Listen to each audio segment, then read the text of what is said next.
This conference will There's a now be flag. Look at recorded. that. Okay. Did anybody else have to reinstall their GoToMeeting today? My Roll call computer time. wanted to reinstall the whole thing. Director Johnson. Here. Sorry to make you first. It was a random shuffle in my brain this morning. Oh, well, I guess I can't hear you. Give me 1 second. 1 second. 1 second. Maybe you could turn up your speaker a little. Director Baker. I'm here. Oh, perfect. Director Duncan. Here. Director, I guess, is she technically in yet, Steve? I think I have to swear her Did I in. call Gina for the roll call? Sorry, Steve. Yeah, she's been sworn in yet? No, Yep, okay, cool. that's next. What do you think, Steve? Yeah. Let's do it. Director Moran. I'm here. Awesome. And President Dice. I'm here Did I get as Tammy? well. Director Baker, yeah. Yes, we got Tammy. I think everybody's here. Awesome. We're a little bit scattered this morning. So, but the next thing is to make sure that Gina is sworn in so that she can officially be a director and vote and do all those things. So,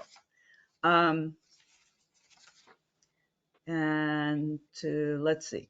So, Gina, I have the oath of office that I would like you to repeat after me if you would raise your right hand. So that there we are. Okay, so I, Gina Moran, I, Gina Moran, do solemnly swear do solemnly swear that I will support and defend the Constitution of the United States that I will support and defend the Constitution of the United States and the Constitution of the State of California and the Constitution of the State of California against all enemies, foreign and domestic, against all enemies, foreign and domestic, that I will bear true faith and allegiance that I will bear true faith and allegiance to the Constitution of the United States to the Constitution of the United States and the Constitution of California, and the Constitution of California, that I take this obligation freely that I take this obligation freely without any mental reservations without any mental reservations or purpose of evasion, or purpose of evasion, and that I will well and willfully discharge and that I will well and willfully discharge the duties upon which I am about to enter. the duties upon which I'm about to enter. So you're official. You at some point you'll need to go into the office and sign the official oath so that they'll have it on file. But congratulations, Okay. we have a new director. Yay. Thank you. Welcome. We're glad to have you. Thank you very much for having the guts to actually be on board. It's a lot of work, but also a lot of fun. Yeah. It's always interesting. So I will entertain a motion to approve the agenda unless anyone has any issues with it. I so move. So moved. I'll second. Thank you, Tammy. Got a second from Diane. So let's see, we need to call the roll to approve the agenda. Director Baker, Aye. Director Duncan, Aye. Director Johnson, Aye. Director Moran, Aye. and I also approve, so it's unanimous. We can go forward with comments from the public or requests for future agenda items. I think we have somebody that Yes, wants to speak. We Yeah. might, Madam President. Okay. Barry Willis called me a week or so ago and expressed an interest to speak to the board. And then I was Okay. under the impression that the election was now, and so it seemed really timely. But I guess Esmeralda did some digging last week. I guess the ballot will come out in February. And I Okay. guess LAFCO, the Local Agency Formation Commission, the one that's doing the mileage tax and all that cool stuff, they have a special district advisory committee that's made up obviously of special districts, fire districts, water districts, sewer districts. And Barry, I believe Barry was a candidate probably 4 years ago, and he came and, oh, there he is right there in the center. He's the center square. Hi, Barry. Hey, Yeah, buddy. there he is. Hollywood Square is at the top left. I'll Yeah. take Barry at the block. Yeah. Okay. That's So, right. Let me wrap it up. So then, yeah, so Barry, I believe, is a candidate. So I think he's going to stump for some votes, so to speak. So Barry, why don't you go ahead? Let us know what's going on. And let me know if I'm close to, if my overview was even close to being accurate of what's going on.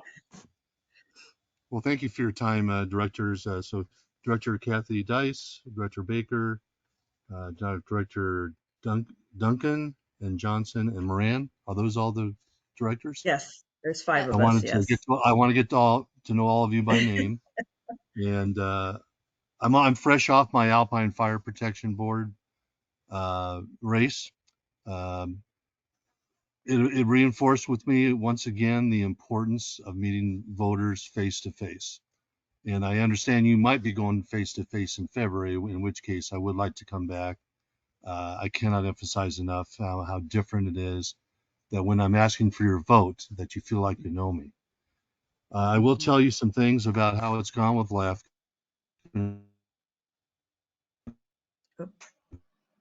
Uh-oh. Very interesting experience. It was a very close vote when I won the first time. I have not missed one meeting with LAFCO in the whole 4 years. And I take my position very seriously. I'm constantly reaching out to all the board members because you're the ones I represent. And I cannot feel strongly enough about reaching out to you to hear what you have to say. One of the key votes coming up, and I welcome I've been talking to Jeff, your GM, Jeff, about it here and there, is the detachment of Rainbow and Fallbrook, the potential detachment. I'd like to get your thoughts on that. I'm reaching out to as many board members as possible.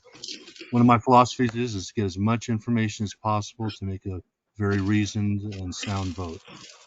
And one of the reasons I do that, I reach out to Frank Hilliker, I reach out to Steve Roback, I reach out to all these board members that I know. I say, what are your thoughts? So, and there are concerns. I talked to the GM at UEMA, and all these different GMs have some concerns about it. So I listen, and I make a very, very pointed effort to do that. I wanted to list, Esmeralda, is there a way to list my cell phone somewhere so that the board members can reach me? Is there a chat area or? You can put it in the chat. Yeah. Oh, okay, if you could, Good 619, it's 619-985-0752. Gina, congratulations on coming on the board. But I really, really, I cannot emphasize strong enough that I want to hear from you. Last time around, I made it to all 55. I made it to 55 of 63 districts. There's 58 districts now. My goal is to get to all of them, and this is my fifth meeting, and I really urge you to please call me. I want to hear from the board members. It was the same thing when I ran for my Alpine Fire Board. I was out there. I was out in front of Albertsons. Now, if some of you were in front of Albertsons and I missed you, I didn't recognize you right away, I'm sorry. I was talking to thousands of people out in front of Albertsons and Alpine. But anyway, out there about 250 times. And because my experience tells me, if you feel like you know the person you're voting for, it makes a difference. And hopefully you as board members will feel like you get to know me very well. And so I plan to come back when you have a face-to-face meeting, so I can. Because a lot of times I stay for most of the meetings. I wanted to hear. I I want to get a sense of what you're dealing with as a board. And then I can Okay. sometimes, find out ways that I can assist or be a voice for you. So I want to thank you so much for your time. Do you have anybody have any questions of me? If you're not all familiar with LAFCO, it's Local Agency Formation Commission. We decide issues on special districts, their borders, whether there's an annexation involved, what kind of services they can provide, things like that. That's the kinds of things that LAFCO gets involved with. So I welcome any comments or questions or anything at your time. Thank you so much for a few minutes of your time. Thank you for coming or arriving at our virtual meeting and speaking to us. And when is the election? The ballot will come out in about a month, and Okay. so I will. I've already got my resume in, and I think Diane, you might have a question for me. Yeah, Diane has a question. What was it you mentioned about Rainbow and Fallbrook? Is that from the San Diego County Water Authority or from LAFCO that they're Yes, they would talking? like to. So the issue is they have the infrastructure to break off and go to Eastern in Riverside County, and they have done the calculation. They think they can save a lot of money on water. And so the water authority takes issue with that. So it is a big issue, but Yeah. they are asking for detachment. So the issue is, how will it affect the other water districts? What would be a fair and reasonable fee as a exit fee? Those are the kinds of things we're wrestling with.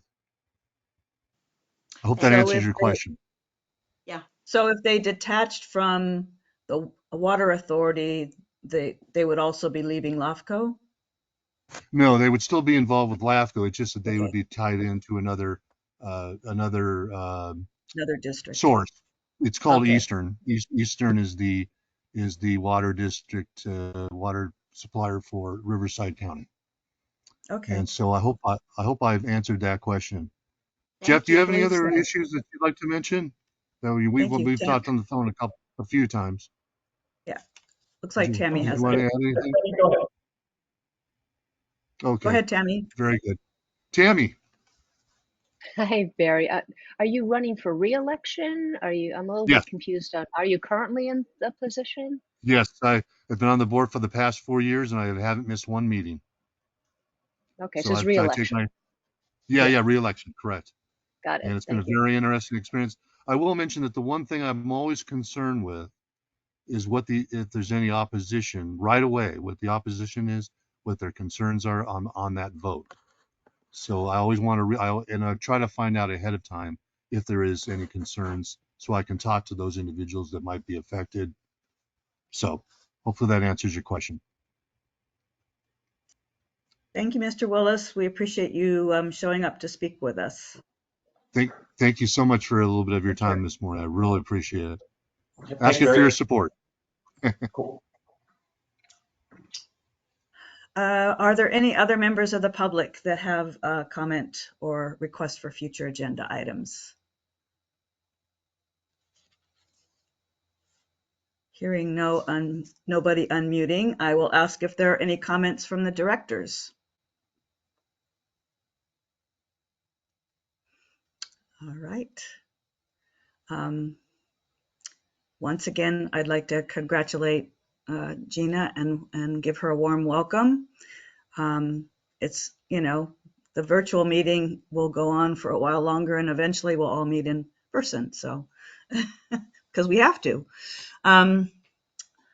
Let's see. Any correspondence received from the public? None, Madam President. All right.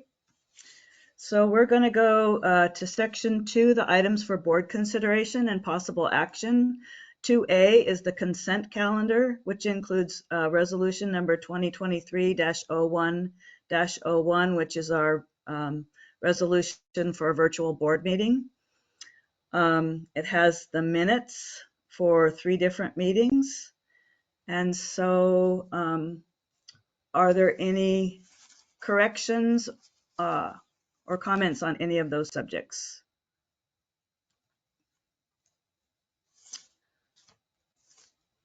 I have one small correction on the December 13th minutes, where Diana gave the staff report. I believe Laura's last name is Manzano. Is that correct? Manzano, not Madonna. You're correct, Kathy. Okay, thank you. Just wanted to make sure it went into the record correctly. So, anybody else have anything that they saw that needs to be edited? And thank you, Wendy. You're catching up to us. We, so if there are no other comments or corrections, I will entertain a motion to approve the consent calendar with the amendment to December 13th. I so move. Thank you, David. Do we have a Second. second? Thank you, Tammy. There are no comments from the directors or the public. I will call the Kathy, roll. I just have one Oh, question. thank you, Gina. Since I wasn't at those meetings, I was going to abstain. So just wanted to That's put that fine. out there for them. Okay. Okay. Yeah, that's fine. The resolution, of course, is one that we do every month. We've been doing every month due to the state law that says that we have to pass a resolution to have a virtual meeting every month, and that's going to be coming to an end soon. But that's what that was. But that's fine to abstain. All right. Are we ready? I'll call the roll. Director Baker, Aye. Director Duncan, Aye. Director Johnson, Aye. Director Moran, Abstain. and I also approve. So we have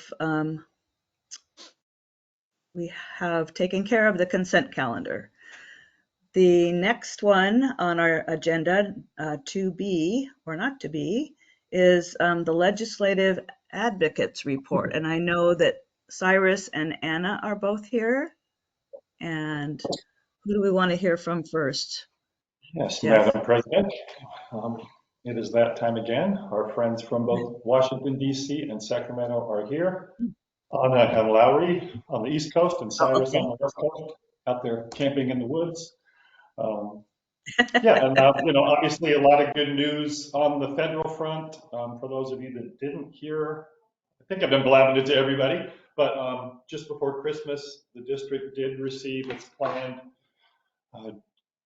direct congressional appropriation from ISA and Padilla. We had that really unique bicameral support, one Republican, one Democrat. But we checked all the boxes, and it was a very successful adventure that Anna and Larry and I went on to get those funds. But wow, what great news. Out of that $1.7 trillion federal budget, there was, what, 3 million and change in it for little old BWD. So I'm sure Anna would like to take a victory lap on that one and then give us a little bit more information than anything else that's happening. So Anna and Larry, why don't you go ahead? Awesome. Thanks, Jeff, and Happy New Year, everybody. It is great to see you. Jeff, you are correct. We are very excited that at the end of Congress, when they were able to successfully pass the omnibus, that is the combination bill of all 12 appropriations bills that will fund the federal government for the remainder of fiscal year 2023. So that takes us through September 30th of this year. There was $3,392,667 that were allotted for BWD. And the way that we were able to secure these funds is, as Jeff mentioned, and we've spoken about previously, is through the Congressionally Directed Spending Program. This is the reincarnation of the earmarks program. It is one that the Democrats felt very strongly about bringing back, and they did for 2 successful fiscal years. The Republicans, well, before I get there, so they brought them back, and we were successful in seeing this request move through, as well as the award. So the next steps are we'll be getting direction from the EPA as to when to quote apply. We'll have to submit some information, some basic quote grant information. but these funds are aside. And we do have a couple of thank you letters for you all to sign, to send to Senator Padilla as well as to Congressman Issa. So taking us forward into this Congress, what are we looking at next with it though?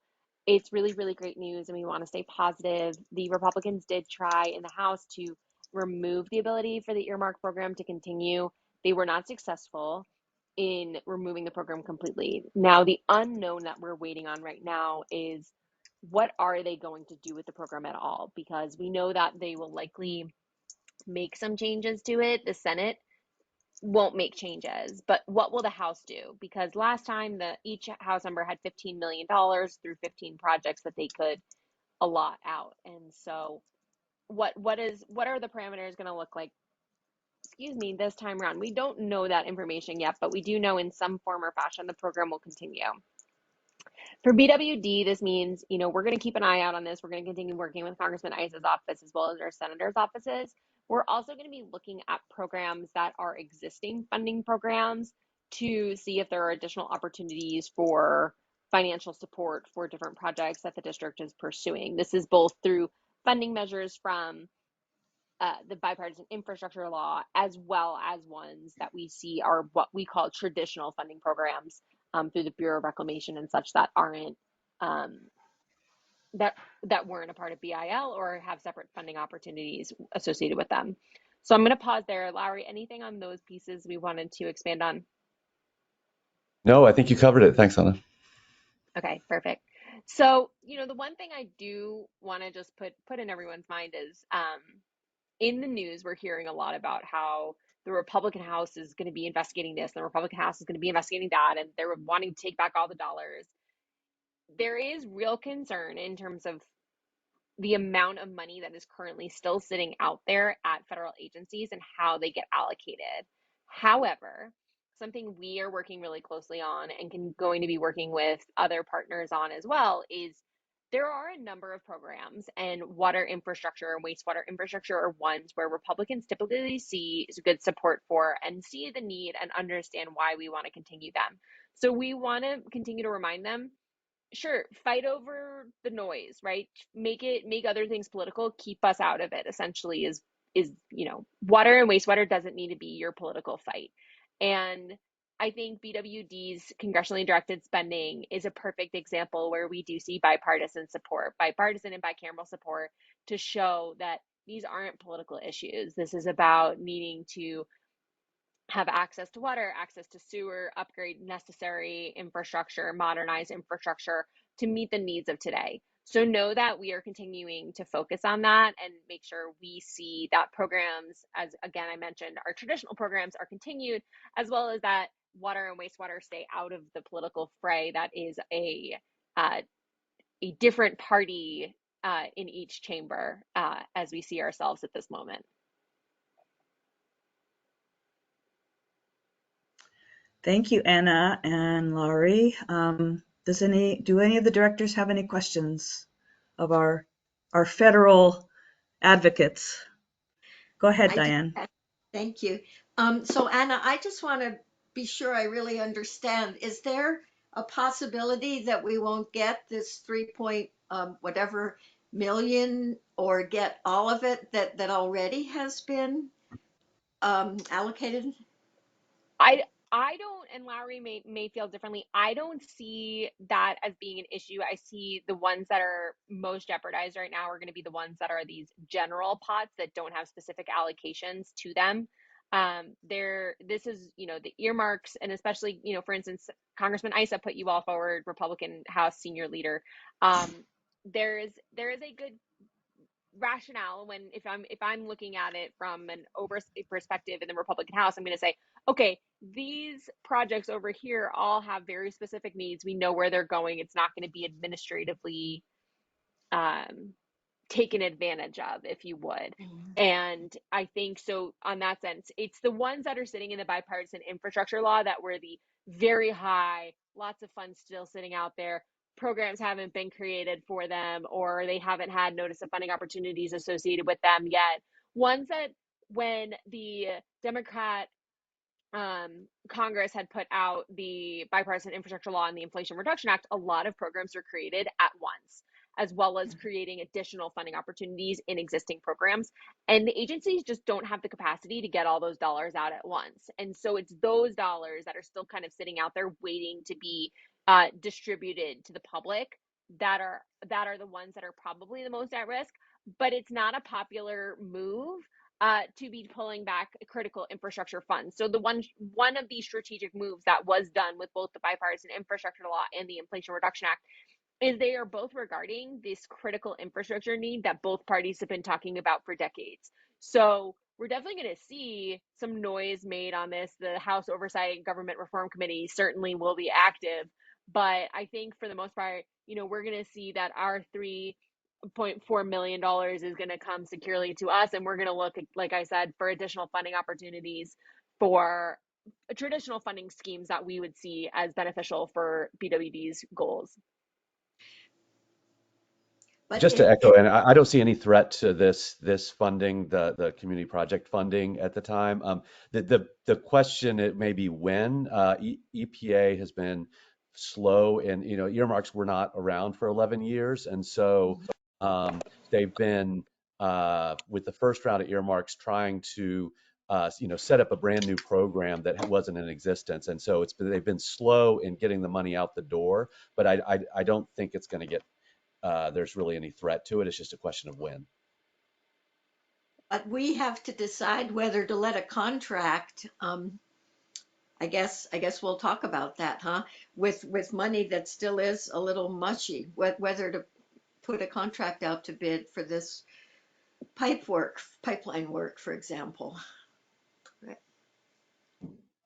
Yeah, Dan, the beginning date for the construction isn't super critical for us. So we're not spending funds right now on the project, just waiting to make sure that at least we get that first notification from EPA and we start some communication. So David's been bugging me in a good way. Hey, let's start surveying. I want to start design. It's like, and Anna knows this, right?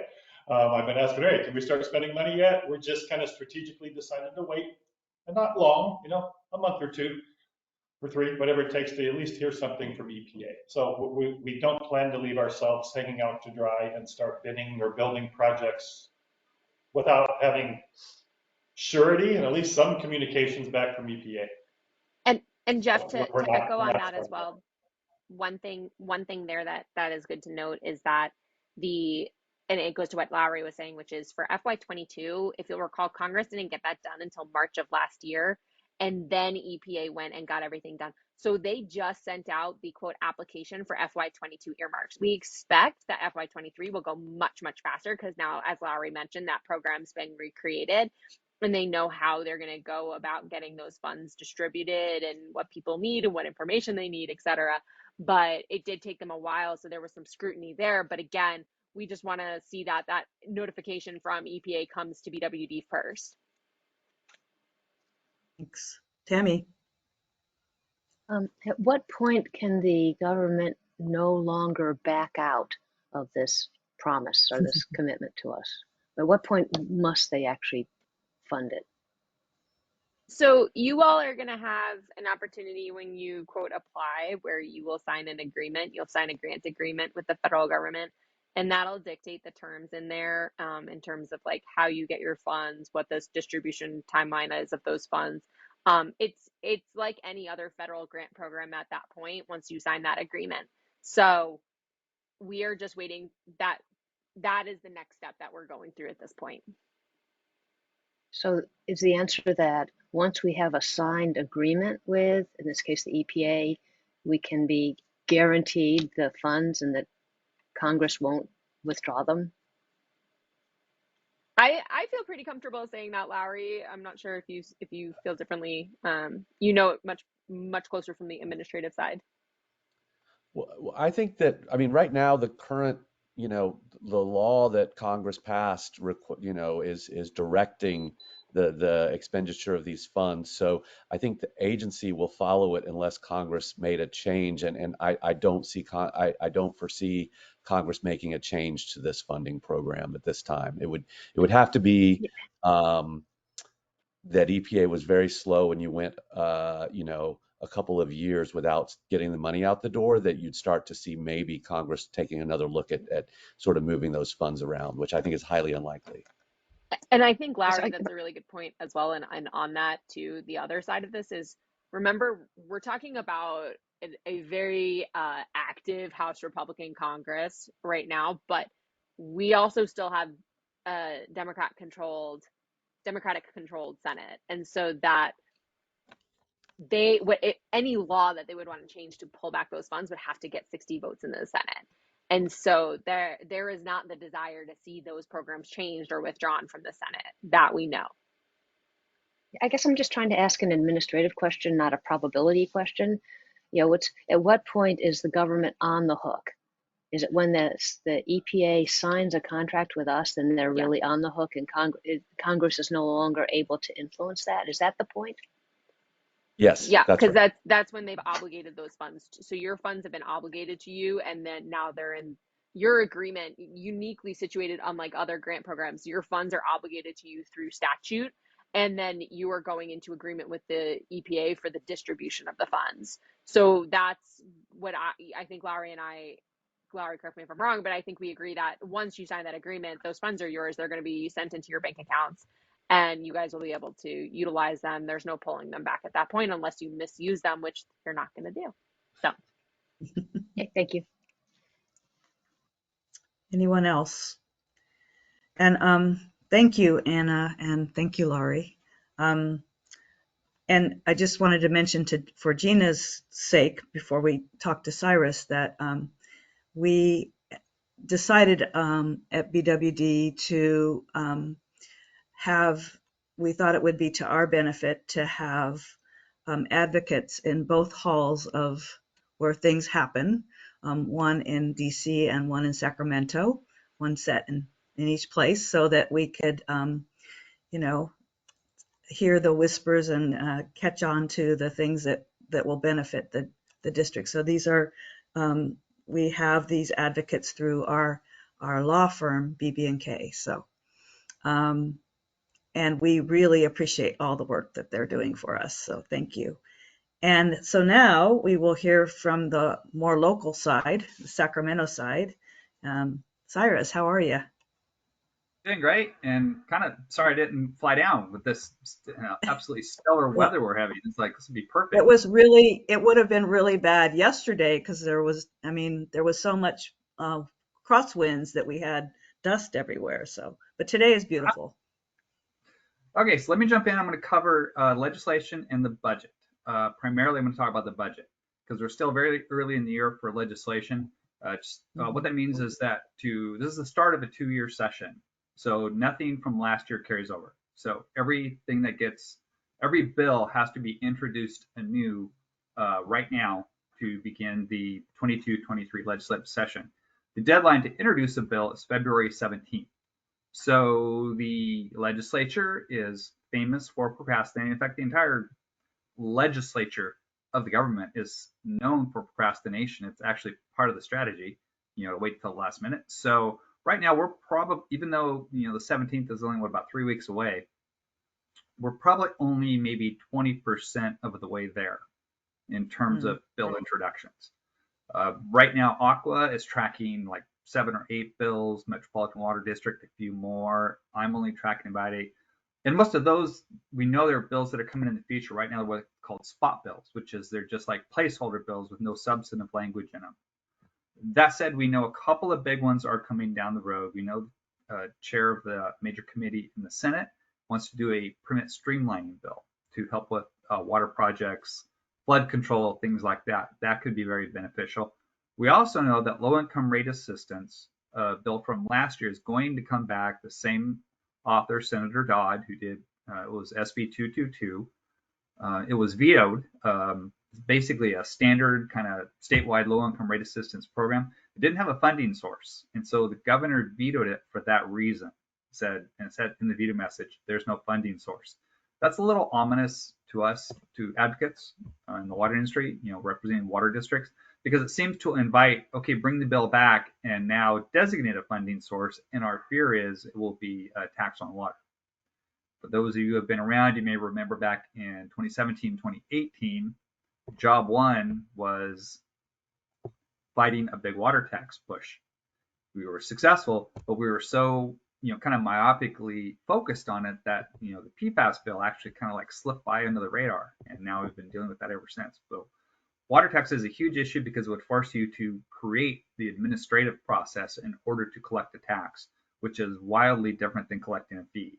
So we take a pretty hard line on it. We're ready to fight it tooth and nail, and kind of our fear in our gut is that it's coming back. So we're watching that and watching a particular spot bill from Senator Dodd right now.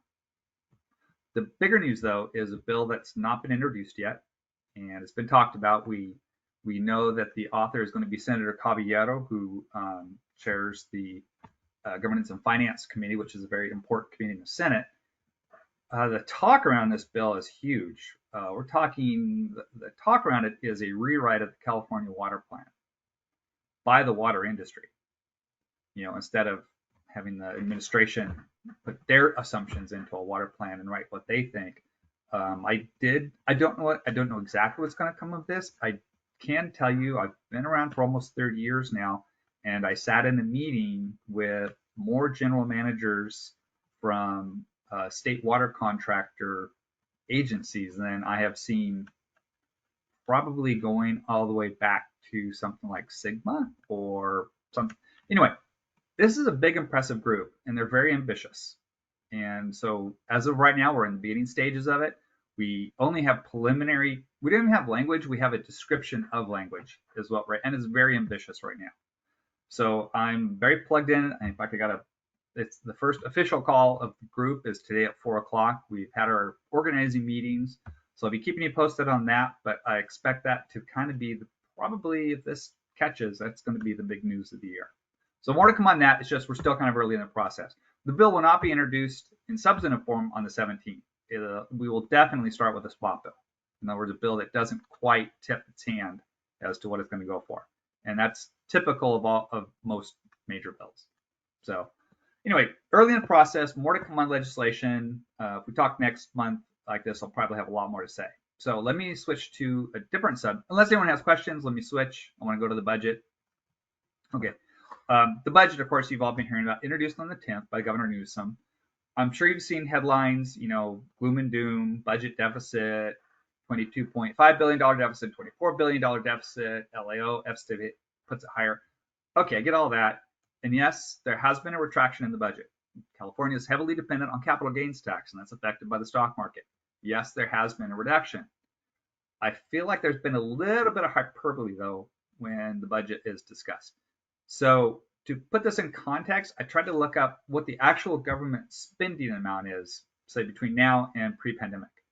So this isn't the whole budget. It's just the part the government spends. So it doesn't include federal money. It doesn't include special funds like for education, healthcare, things like that. But so just the part where the state spends, okay, this is how much we're going to spend on all these other issues. In 2019-2020, which was the last budget pre-pandemic, pandemic caught on after that, but by January, a budget was introduced, and before the pandemic, okay, that state government spend was $196 billion. The budget just introduced by Governor Newsom is $223 billion. So even after a reduction and a planning for a setback, we still have an extraordinarily large budget, really big. And in fact, the Governor Newsom and most other people, the budget presumes we're not going into a recession. And in fact, the budget does not tap the states, and you've heard it called the rainy day fund, reserve fund. Newsom does not propose to take any money out of that budget, which says he sees this, or his finance people see this as just kind of like a normal progress in in year-to-year changes in California's economy, which means not an exceptional year. So what does this mean for our programs? Yeah, our programs took a haircut in the out years. Remember last year, a lot of this money, you heard these huge amounts, but you heard the term appropriated over 3 years. So maybe only 100 million of 300 million was appropriated in the first year, and there was 200 million appropriated in the next 3 budgets. Well, some of that money, some of that assumption in future money has been pulled back. That's the main effect. So let's so just to put this in context, not that you guys have a project in for recycling, but so in recycling, they had about 525 million appropriate over 3 years, and they pulled that back about 170 million. So yeah, it's a reduction. It's only about a $40 million reduction into current spending out of 315 million. So that kind of puts in perspective it's kind of a haircut across the board. We don't see any devastating effects to any current programs. Things that we're pursuing right now, no change, no reason to change our plans. So that's the kind of the takeaway. Yes, you're hearing a lot of news about the budget. We don't know what's coming around the road, but at this time, no reason to change any of our plans or any of our assumptions on the budget or the programs that we care about in terms of funding. So let me pause there. I think that's all I had to cover in my notes. And are there any questions? Questions for Cyrus? Tammy. I'm sorry, I didn't quite follow that. The 2020 budget was 196 billion. The Yeah, current and the one is 223 23. billion, but you're saying that they're reducing. I just didn't, but then there's a reduction. So that's an increase, 196 to 223. But then you also said they're pulling back. So I just didn't follow what you were saying. Yeah, okay. It's really hard. The budget's really confusing. In fact, right now, if you try to ask someone how much is being spent on water infrastructure right now, nobody can answer that question. Not even like the Speaker of the Assembly's Chief of Staff could not answer that question. So I gave the spending numbers I gave just to kind of put it in perspective that the budgets got so big over the last 3 years that even after a reduction, they're still larger than the 2019-2020 budget, just by perspective.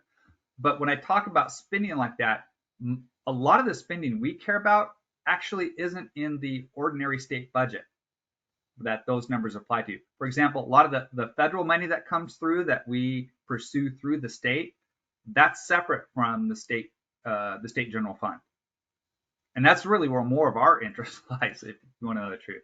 So in reporting those numbers, it is hard to relate those numbers to what happens to the programs we're interested in, because some programs actually got an increase. So spending can go up. Sometimes spending is required to go up. So there are spending on healthcare education that has to go up regardless. So that's why you may see a larger number despite the fact that our revenues are falling.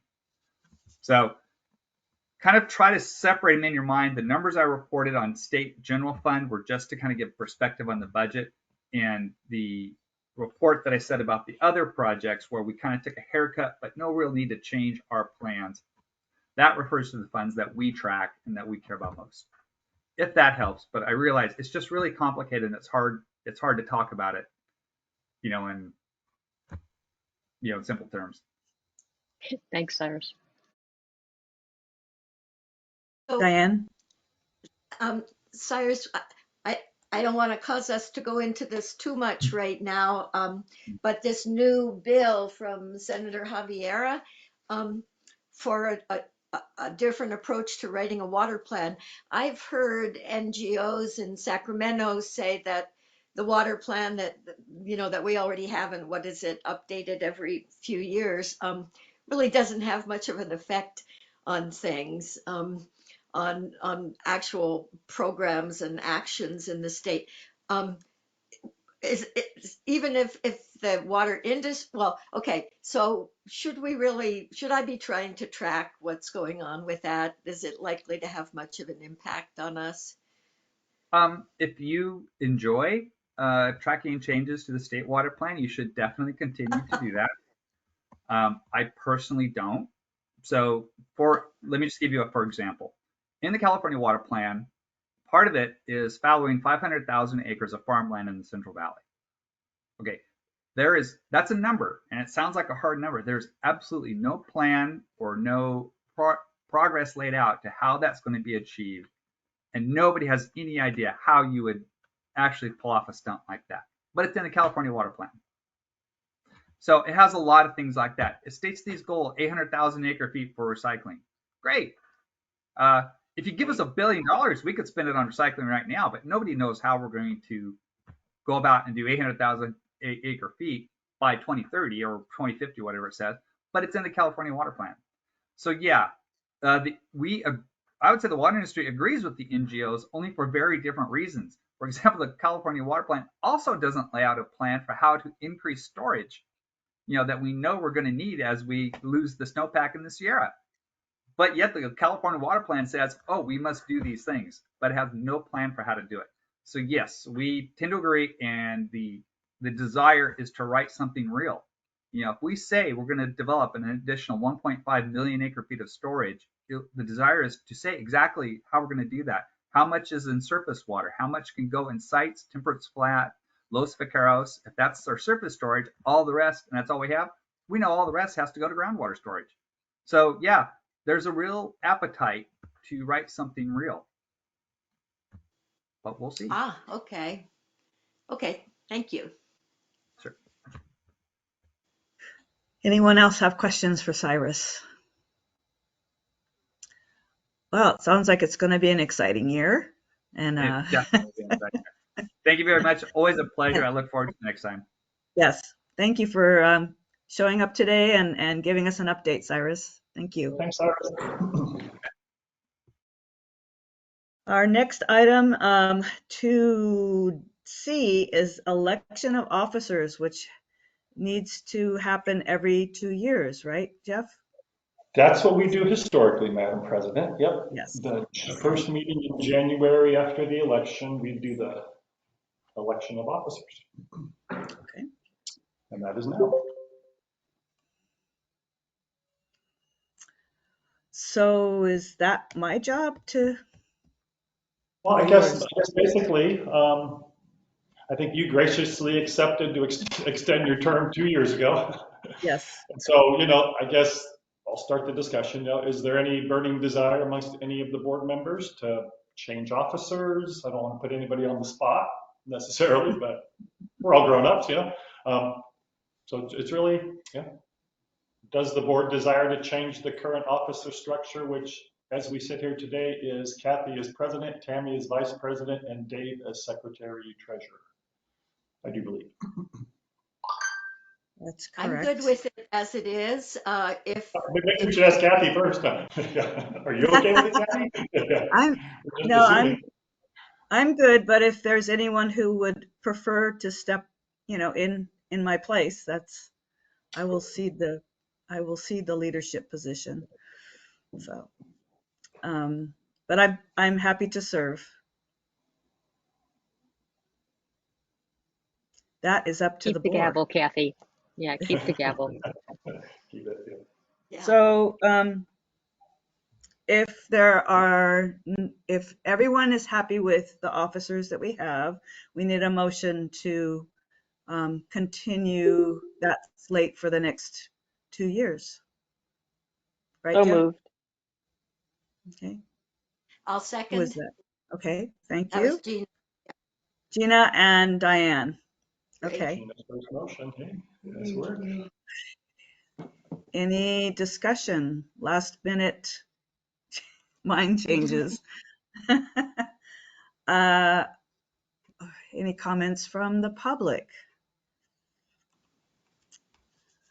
All right, then I'm going to call the roll to approve the current slate of officers for the next 2 years. Director Baker, Aye. Director Duncan, Aye.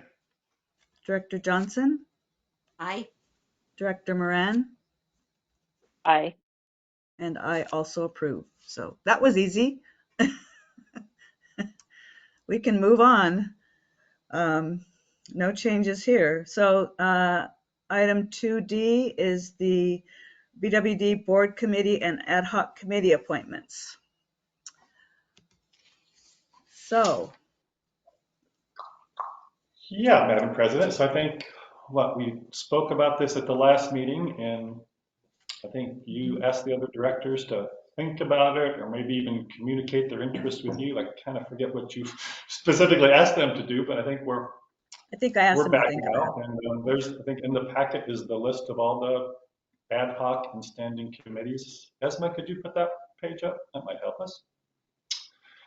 And then, yeah, I think we definitely have a couple blanks to fill in, right? Because Paul departed, so there's a few committees of one right now. So I guess filling in the blanks and then determining if there's any desire to switch any of the committee functions from the existing committee structure and membership would be another question. Right. But And at least I those and in Paul's also blanks would be. wanted to make sure the ad hocs are all still necessary. I know Tammy and I have had a discussion about the wastewater treatment plant ad hoc. That was specifically for, I believe, the rehab of the plant and the monitoring wells, and that has been, for the most part, completed. So I don't know, Tammy, you want to speak to that at all? Yeah, I agree. Primary work on it was the easements. So I would advocate that we say it's done. I have one question for Jeff. As I look forward in the packet, there's the additional DUDAC work on this, all wastewater treatment specific. Mm-hmm. If Jeff, I guess if you feel like it's worthy of having an ad hoc committee to continue to work on wastewater treatment plans, like we're going to hear about later, that we could change its focus from being easement based, which was last year, to the continued work that the Regional Water Quality Control Board requires of us. I think that's up to Jeff, you and Kathy, whether we should repurpose that topic to be We could change it to forward looking. We could change it to wastewater treatment plans, and rather than plant. Would that be? And I guess so sorry, Kathy, the other part was there's a request from T2 about the wastewater treatment plant capacity. And I think that belongs in an ad hoc on developer agreement, which I realize is not the terminology we have in the ad hocs, but it's to the extent that T2 is going to or is planning to expand Rams Hill, and they'll need an agreement with Borrego Water District as part of their plans, that there should be an ad hoc for the specific T2 developer agreement. And their request about wastewater treatment capacity would be part of that ad hoc. They'll also have requests for water service that would be part of that ad hoc. And it's really just the development agreement that the water district would sign with T2. I think that right now it's an E as policy. I think we should call that, T2 specific developer agreement. Tammy, that sounds really good. And then your question initially for me of, do we need the WWTP committee? The only reason I thought we needed it would be to deal with those T2 related issues. So to lump all that into a overarching developer agreement committee sounds perfect. So yes, we do not need G anymore. As long as E becomes T2 developer agreement, just like Tammy suggested, that's perfect. That's real specific. That's ad hoc. That's ad hoc by definition, a very specific purpose. So yeah, love it. So we would change E from developers policy to developers agreement. Is that what we're talking developers about? Agreement. I think we'll Specific be specific to T2. Okay. Yeah. And then scratch wastewater treatment plant. Okay. And then I'll give you 30 seconds for Gina's benefit. Gina, so obviously we have a list of board committees here. There are two types, standing and ad hoc. And the real difference is the nature and the frequency of the nature of the topics discussed and the frequency of the meetings. And then and those committees that meet frequently and routinely on topics must be a standing committee. So we have 3. And then we have a series of ad hoc committees that are kind of topic specific. And just And so they're structured differently, and then there's different impacts on the Brown Act, for example. So on the standing committees, we have to treat them like a regular board meeting. I'm sorry, like a special board meeting, 24 hours notice, post the agendas, post all the materials, invite the public, and then ad hocs can be just like ad hoc. So they can meet whenever without the Brown Act requirements. So that's why we have two types of committees on here. Right. And the ad hocs, they're limited to 2 people Right. On the committee. So, does anybody else have any changes they want to make to ad hocs?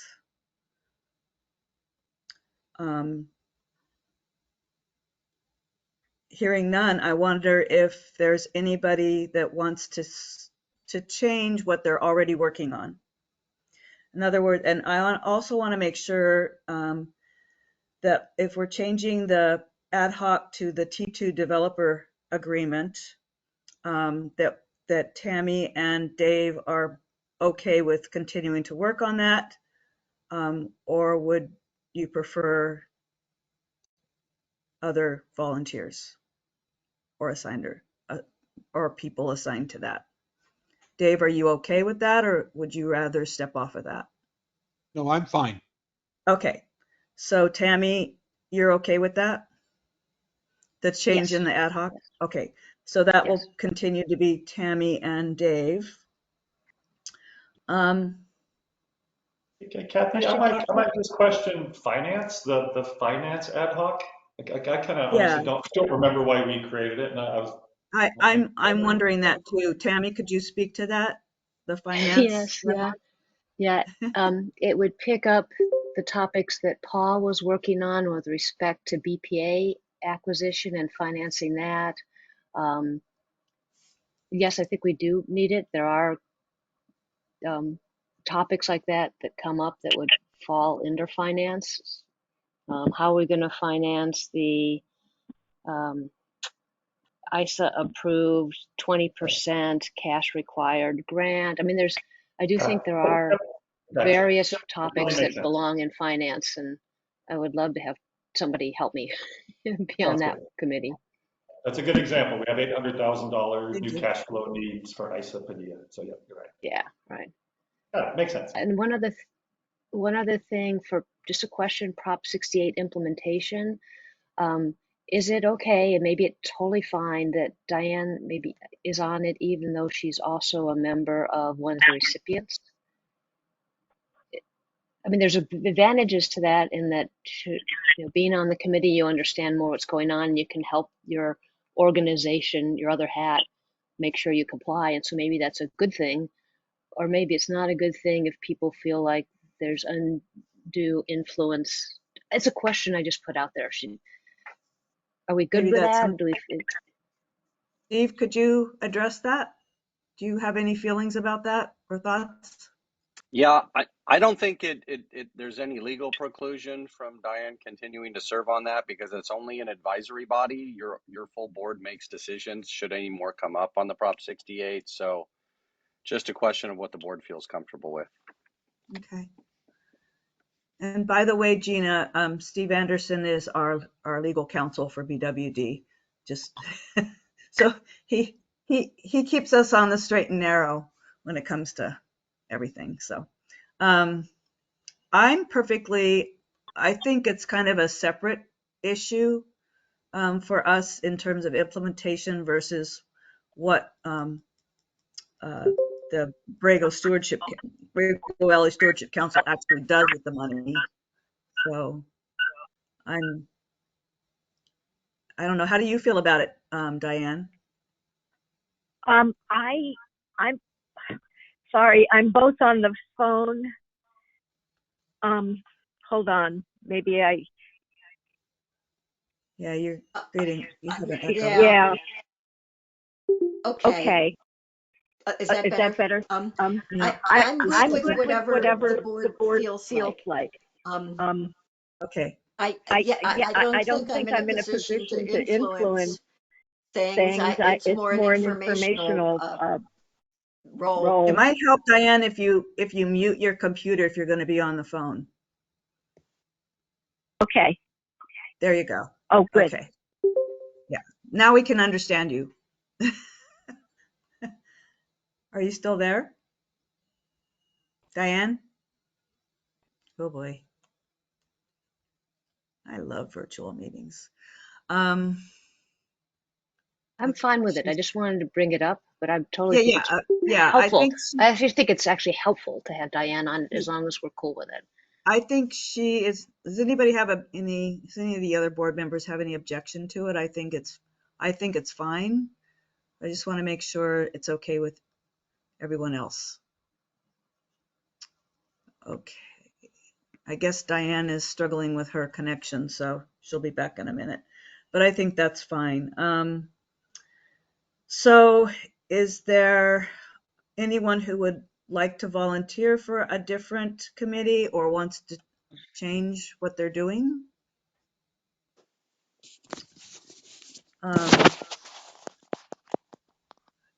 Gina, I think we had mentioned putting you on budget audit and audit standing committees because that's a good place. It's been a great place for me to learn how things work, and it would be great if you would be willing to join me on that committee.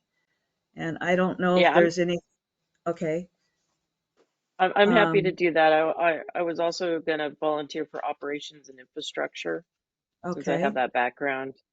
Yes, Um, absolutely. and and then I'd be happy to sit on finance as well. Oh, excellent. Those look like the ones that are open That right makes sense for now. you. Yeah. I don't Yeah, know. and then Yeah. go And ahead.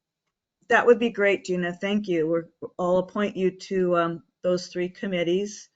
Um, and yeah, finance probably only comes up periodically, and I don't know that we've had an operations and infrastructure meeting for a while.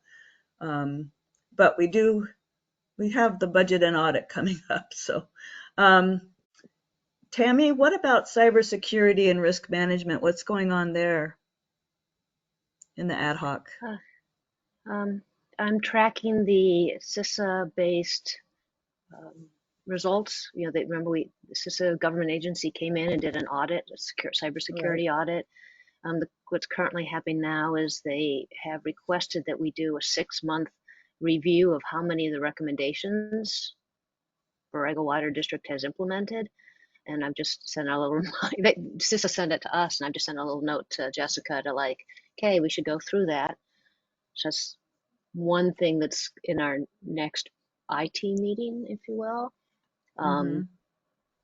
Otherwise, I just continue to track the IT projects. Some of them are cybersecurity, and some of them are just IT, just because I have that as a background. So those two mold together. Okay. Would you need help on that ad hoc? You, No, I don't need help. If somebody wants to go along for the ride, okay, which is why Paul joined. He was interested about it, but I don't yeah, particularly need help. It's yeah. okay. I am so glad that we have you to work on that because it's a whole nother language that I have hardly any knowledge about. So, however, you have Jessica and Jeff to bounce things off. So I really appreciate that. And we have So a great IT person in Travis. Just don't want to. So oh, yes, yeah, so that's that true. helps. Yeah, that's good.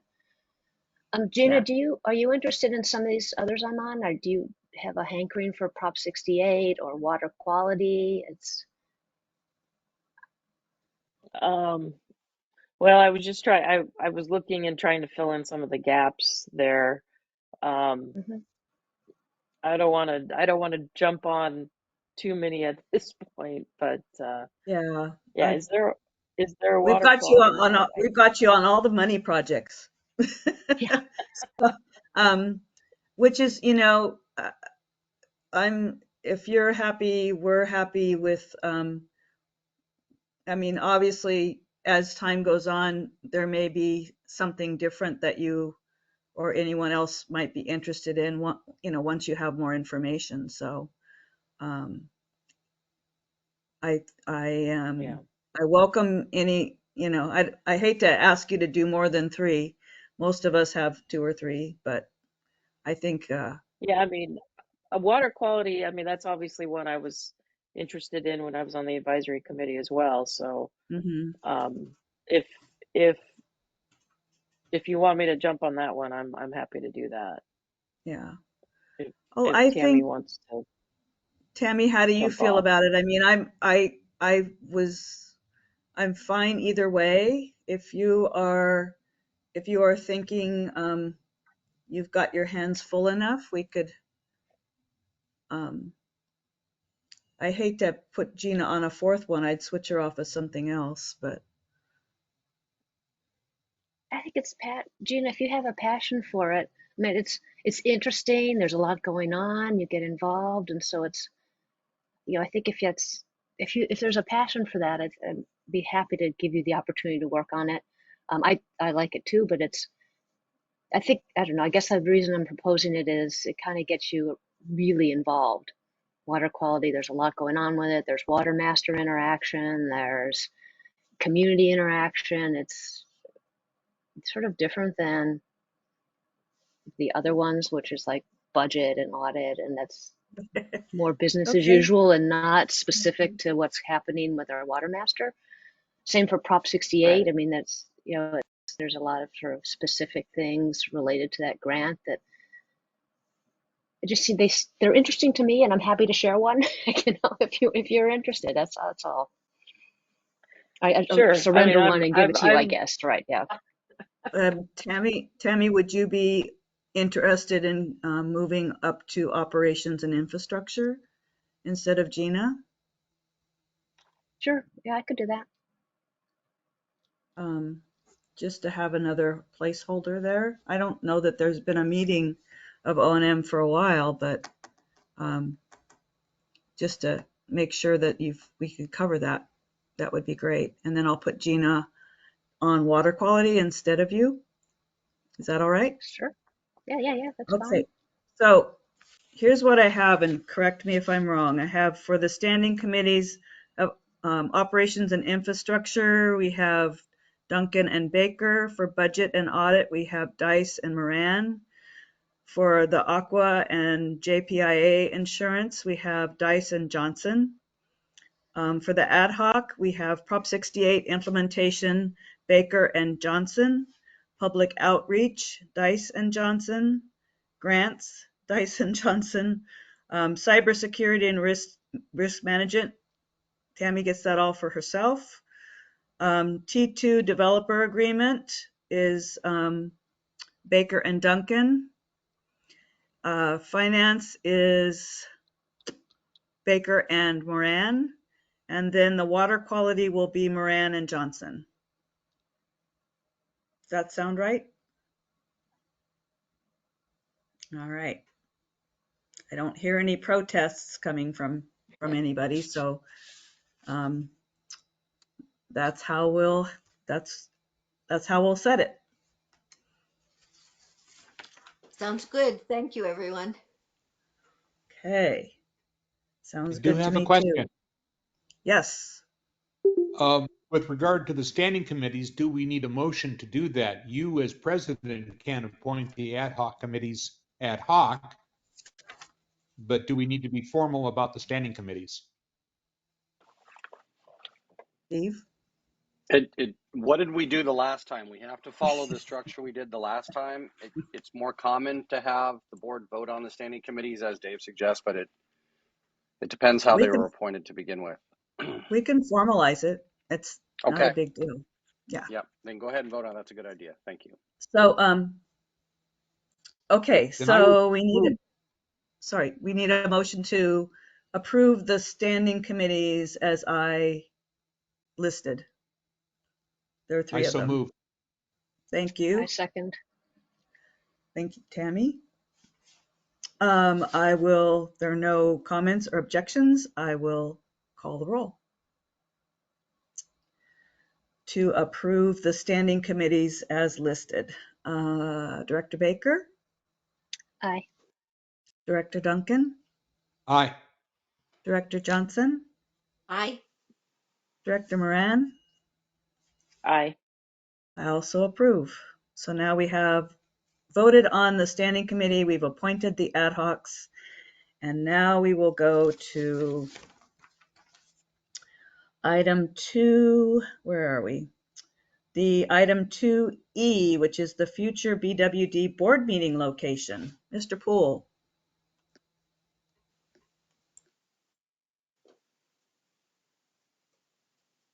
We can't hear you. Can't hear you.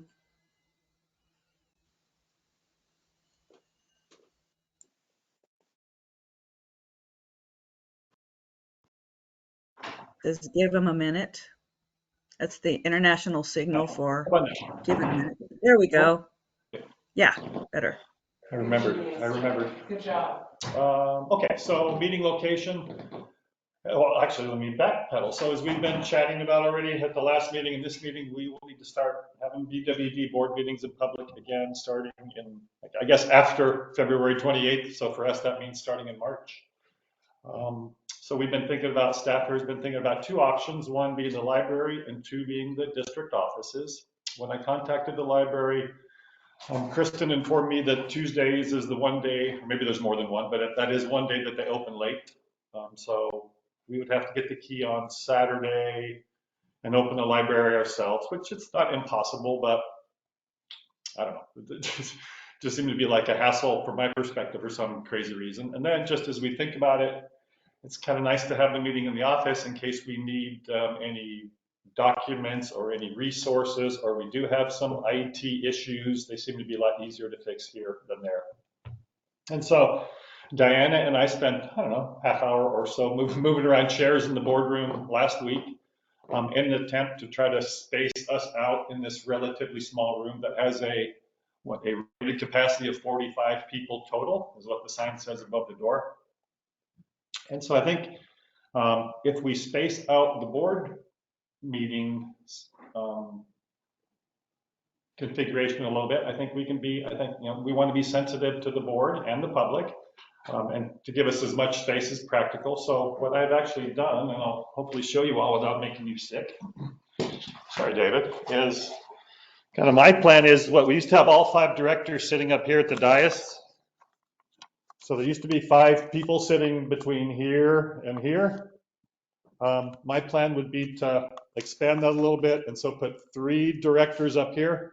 So in this case, I have Dave, Kathy, and Tammy up here, and then Diane and Gina would be sitting over here. So the board would be spaced out, and so 5 people would be sitting all along this wall. And then for the audience, this is kind of the configuration. Can you see that, David? Is it showing the room, David? Yes, it is. Okay, cool. It's showing you got Alan. Yeah, cool. Yeah, I'm trying to pan. So this is the general configuration like we had before with the seating. You know, the screen is behind everybody in the audience, but it's always been behind everybody in the audience. There's no real way to fix that. So just thinking it through, I think staff's comfortable meeting here.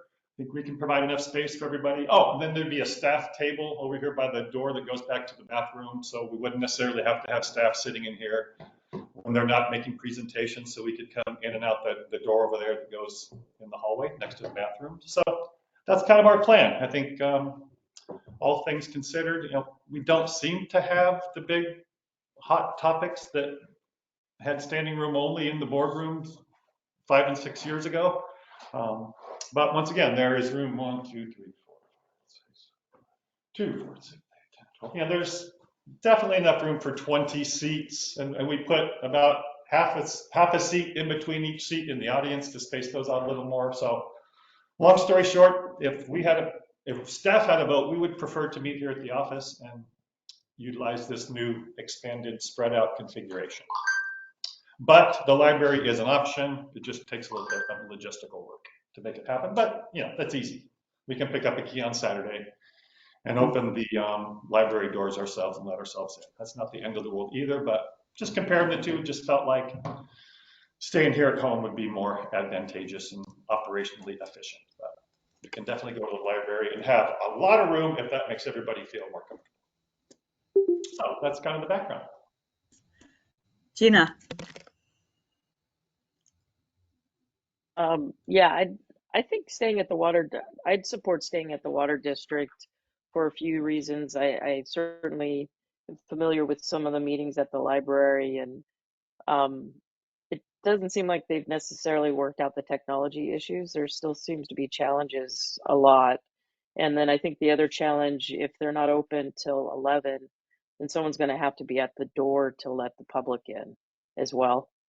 So Mhm. I think that just kind of creates a few more challenges for the staff and for us.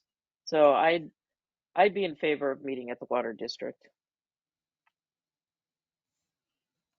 Anyone else? Dave? Well, I agree with Gina that staying at the water district makes a lot of sense.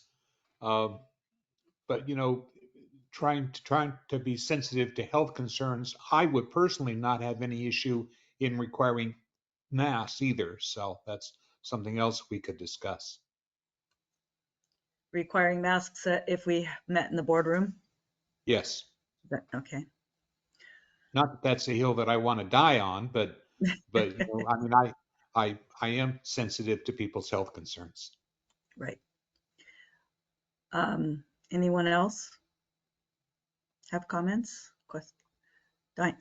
Tammy? As someone who's sensitive to health concerns, I thank fellow directors for their support in that. I agree that we should meet in the water district. I would propose that we reduce the capacity of the water district seating. At some point, there's a limit to the number of people you can seat in any given room. I don't feel that we are required to meet the 45 room capacity sign above it, that we could choose to have greater distancing between potential public that join. And if once we fill up a more limited capacity room, then the public would have to go to virtual, which will be available, which they would have even if we did a full capacity room. So I would prefer lower density than what Jeff showed in the picture. But I do appreciate spreading all of us out.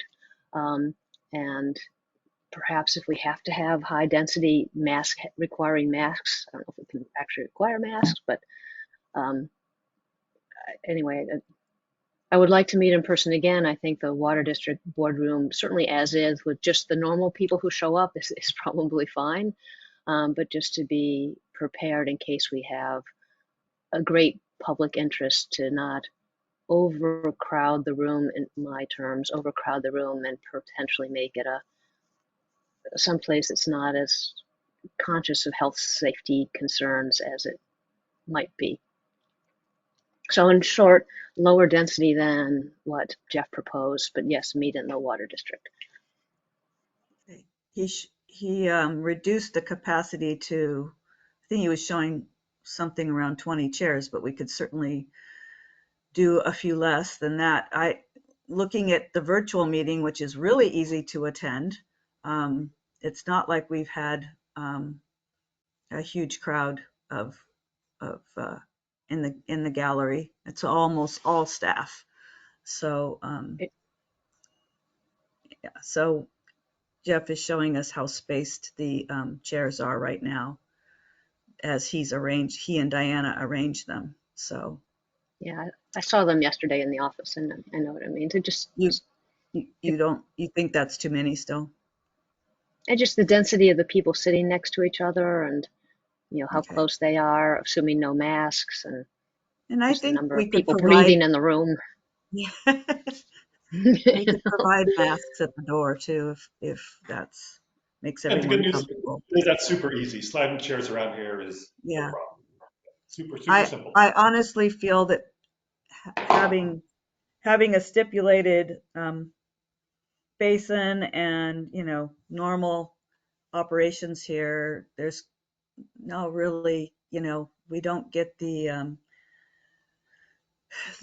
group crowds that we once did at the BWD meetings. I mean, there could be times when maybe there is an issue like that we have to consider that, but I really think that our meetings are going to be pretty low density. I would also love to see a time when we can all sit at the dais, but I understand the desire to be a little more spaced out. And I don't mean that mentally. I mean physically spaced.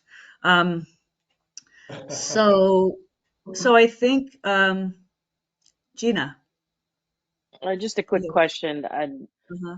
So once we go back in person, we're still going to have the virtual option, sort of going to be a Yes, hybrid, or it'll be a okay. hybrid. So um, I think I asked Jeff, and he thinks we can pull that off. Yeah, So Okay. easy peasy. Yep.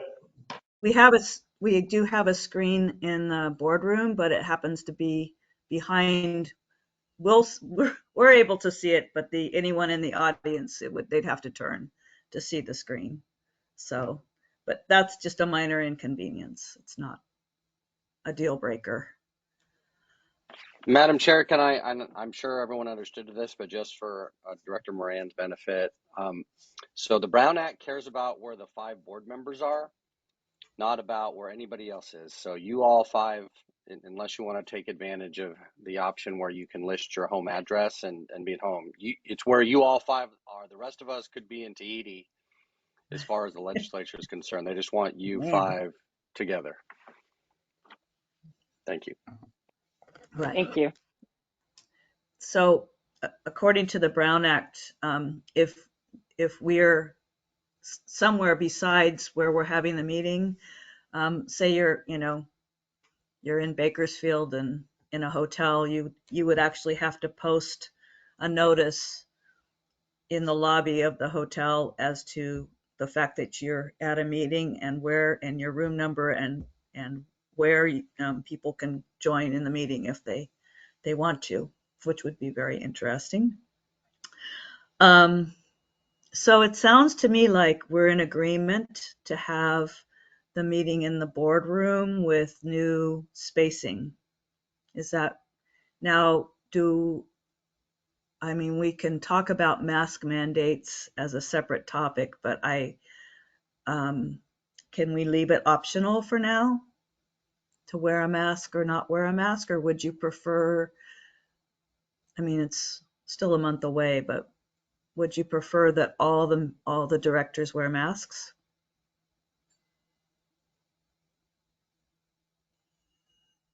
Tammy. Probably is the one who's most sensitive to this topic.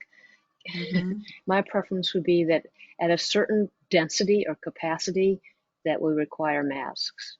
So at some number, 20, 15, Yeah. we get to a certain Well, density, Fauci kind of honestly, density, then yeah. they're Honestly, required. though, Otherwise, they're optional. we're going to be the ones talking the most, so that's why I'm asking you that question. Would it? Yeah, I and I I think guess I'm aiming at you. Would you? You know, um, would you? We can address this at another time, but would you be most comfortable if all the directors wore masks if we're going to meet in no, person?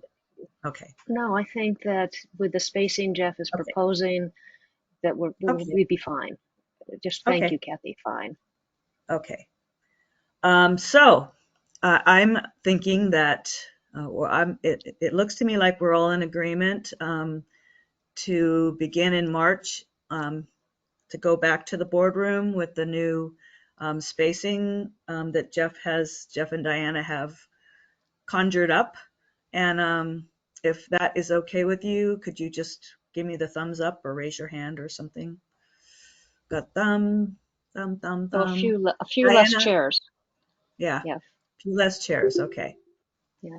And Diane, are you with us still? I'll ask her. I'm pretty sure she's going to be okay with it. Okay, so that's what will happen with our first meeting in March. We'll still be virtual in February. We just passed that resolution, so we'll start again in March.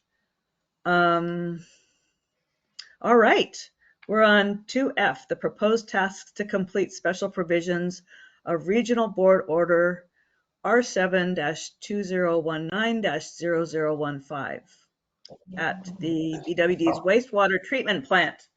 Yay, So Dudek exciting. I'm Engineering. excited. That's a mouthful.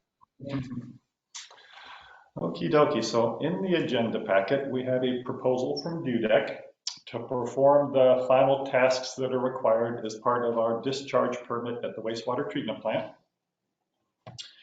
And that's an interesting process to where every 10 years, the state goes through a process of, in essence, recertifying our wastewater treatment plant and issuing us a discharge permit for the next 10 years. I think it was 2017 when we received our last discharge permit and had some various requirements as contained in nitrogen, total dissolved solids, as well as the installation of the monitoring wells that we've been working on. Thank you very much, Tammy. That we've been working on for the past few months to get those, the easements and all the various rights needed to install those monitoring wells and to access those. And so we've been making progress on this big list of requirements that the state gave us when they issued our last discharge permit. But there are still a couple items on the list, and those 2 items were included in the board packet. And I think Greg from DUDEC had an opening between 10 and 11, so hopefully he is here. Greg, are you out there somewhere? Yes, sir, I'm here. Can you hear me? Yep, there he is. Thanks, Greg. And Greg, congratulations on the little one. Thank you. Dad has been, I think, back from paternity leave for what, about a month or 2 or 3 weeks now. So welcome back, Greg. Yeah. Thank you. Yeah, for those of you that don't recall, Greg was the gentleman with his partner Agata at DUDEC who worked on the wastewater treatment plant study. They did that excellent presentation for us about the existing wastewater treatment plant capacity and all the various expansion alternatives. So Greg's a really smart guy and knows a lot about our operations, and he put together this proposal for us. So Greg, if you don't mind, could you run through it and then answer any questions the board has, and hopefully we'll approve it and get going. Yeah, of course. So that was a great intro, Jeff. Thank you. So the regional board is, in part of reissuing your next permit, interested in knowing what is the wastewater treatment plant's impact on local groundwater. And the 2 components that they're looking at are nitrogen and TDS or salt. So the first item that we're looking at is the nitrogen and how much is the wastewater treatment plant contributing to the local groundwater when you discharge your treated wastewater, and what kind of nitrogen is being added to the groundwater. So there are, in our proposal, the tasks that are required to answer those questions for the regional board. So at a high level, they want to know, is there an impact, and what is that impact? How do we quantify the impact? And they want to know if the regional board were to create a hypothetical discharge limit with regard to nitrogen, what would that look like in terms of improvements to the plant, and how much would that cost, and how does that trickle down to ratepayers? So we have, specific tasks in here that are, there's 2 ends of it, right? There's the wastewater treatment side of things that receives a certain flow and load, and what does it do with that, with the existing infrastructure that's there? And then that gets discharged to the groundwater. Does that even have an impact? So the groundwater monitoring well network that Jeff just described is that network is being developed now so that Borrego can quantify what's going on in the groundwater. And once the regional board says, yeah, we like your network and we think it's doing a good job of showing you what's going on in the groundwater below the wastewater treatment plant, we can look at then, okay, if the wastewater treatment plant is contributing this much nitrogen, does that actually have an impact, or is it a drop in the bucket to the groundwater basin? Do you even see an impact? So while that groundwater monitoring network is being developed, we can, in parallel, take a look at what the wastewater treatment plant is contributing to that groundwater basin. We already started this, as Jeff mentioned, in that the wastewater treatment plant capacity analysis. We have a good handle on the existing infrastructure at the treatment plant and what it's doing today, given the flows and loads to the plant, and how is it removing nitrogen. So we have a jump on that. We've already thought about ways of improving the nitrogen removal capacity. So if the regional board were to say, hey, we're going to implement a nitrogen discharge limit, then we can say, well, would the treatment plant today meet that discharge limit? Would it meet it in 10 years from now if the flows and loads go up? and what are some alternatives that we can look at to help improve that nitrogen removal if that ends up being necessary. So that's kind of in a nutshell the nitrogen side of things here. We'll have, looked at multiple nitrogen removal options for the treatment plant. We'll come up with costs for those and just basically report to you and the regional board how much of an impact is that going to have on daily operations, on your operating costs, on capital expenditures, basically per pound of nitrogen removed. So the regional board takes this all into account when they decide whether or not to impose a nitrogen limit on your plant. So that's the nitrogen side of things. The other bit is the TDS source control work plan implementation. So again, TDS, just in general terms, is just salt. How salty is the wastewater that's being the treated wastewater that's being added to the groundwater basin? Now, salt's kind of harder to manage, right? It's much more difficult to take out of water than nitrogen, for example. And it's not like you're adding salt to your water at the treatment plant. The treatment plant was not set up to either add or remove TDS or salt. It's coming from the collection system, right? It's basically added from folks, eating and drinking liquids that contain salt and passing that on into the wastewater that goes to the treatment plant. There are other ways that you can control salt in your collection system. So the regional board and DUDEC has already laid out some of this work plan. The part that we propose on here is to implement it. So DUDEC has said, hey, regional board, we think this is a reasonable work plan to help evaluate salt in the Borrego collection system. One of those is looking at your FOG program, your fats, oils, and grease program, to make sure that there aren't certain dischargers, like a restaurant, for example, that is adding a large amount of salt to the sewer. You can imagine cleaning out let's say you're making French fries, right? The washing down the facility used to make those French fries could potentially add a lot of salt to your wastewater. You could also have a lot of folks in the collection system at homes that are using at-home water softeners that require salt to regenerate. So you regenerate those by soaking them in a brine, and then when you're done regenerating, that brine typically ends up in the sewer, in the treatment plant. Treatment plant, again, is not designed to take it out, so it gets passed on to the treated effluent and into the groundwater. So part of our work for the TDS source control work plan implementation is a bit of public outreach and education, creating surveys to help Borrego understand where the salt is coming from. Do you have a means of minimizing it? Meaning, can you create a rebate program, for example, for folks to switch their water softener system at home to something that has less of an impact on ultimately groundwater TDS? So that will be reported to Borrego. All of those tasks that I've outlined will be reported to you, Borrego, and then ultimately to the regional board. The regional board is going to want to see, again, after all of these work plans are implemented, they want to see quarterly reports on the groundwater monitoring network to see if any progress has been made in terms of impacts on the groundwater basin. So, Jeff, if there's any questions on that, I'm happy to dive into a little more depth on any of that or answer any questions. Any questions? Tammy. Greg, I read this, but I don't remember. Does your proposal include options for removing TDS? It does. So the regional board, in addition to, like I mentioned, source control, right? There's sources that are adding TDS, but then you could add things, processes at the wastewater treatment plant to remove TDS.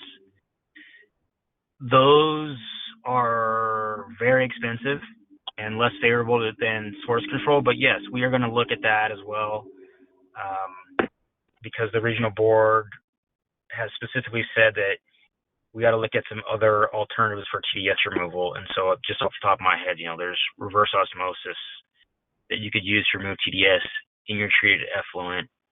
That's going to have a very large cost component to it and some logistical issues as well with brine disposal.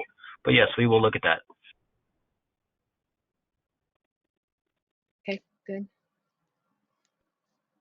And Greg, just to add on to that, would that be versus going to pinpoint sources like individual water softener users? I mean, would that be comparable Yeah. or okay? So yeah, and the regional board just wants us to lay out all the options, right? And if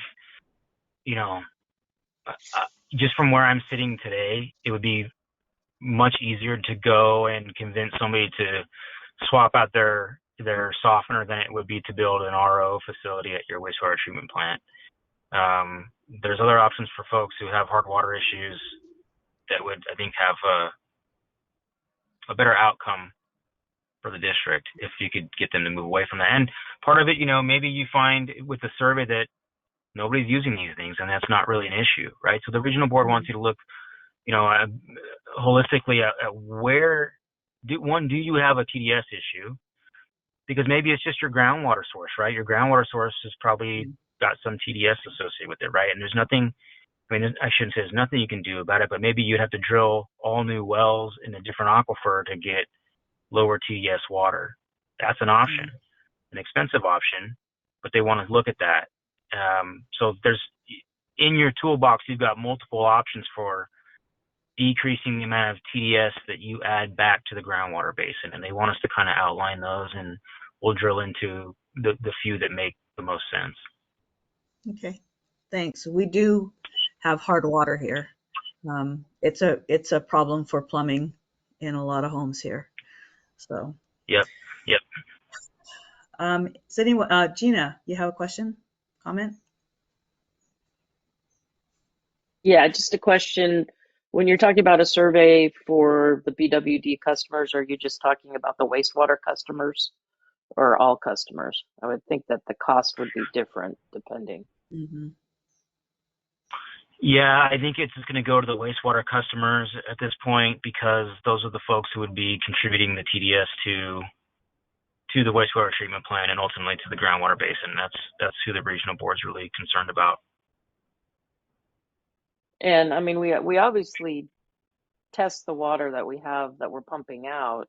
So do we have an idea if we have a high amount of TDS in the water that we're supplying? Yeah, I need to go back and look at the. I don't know. Yeah. I need to go back and look at the previous report. Yeah. Okay.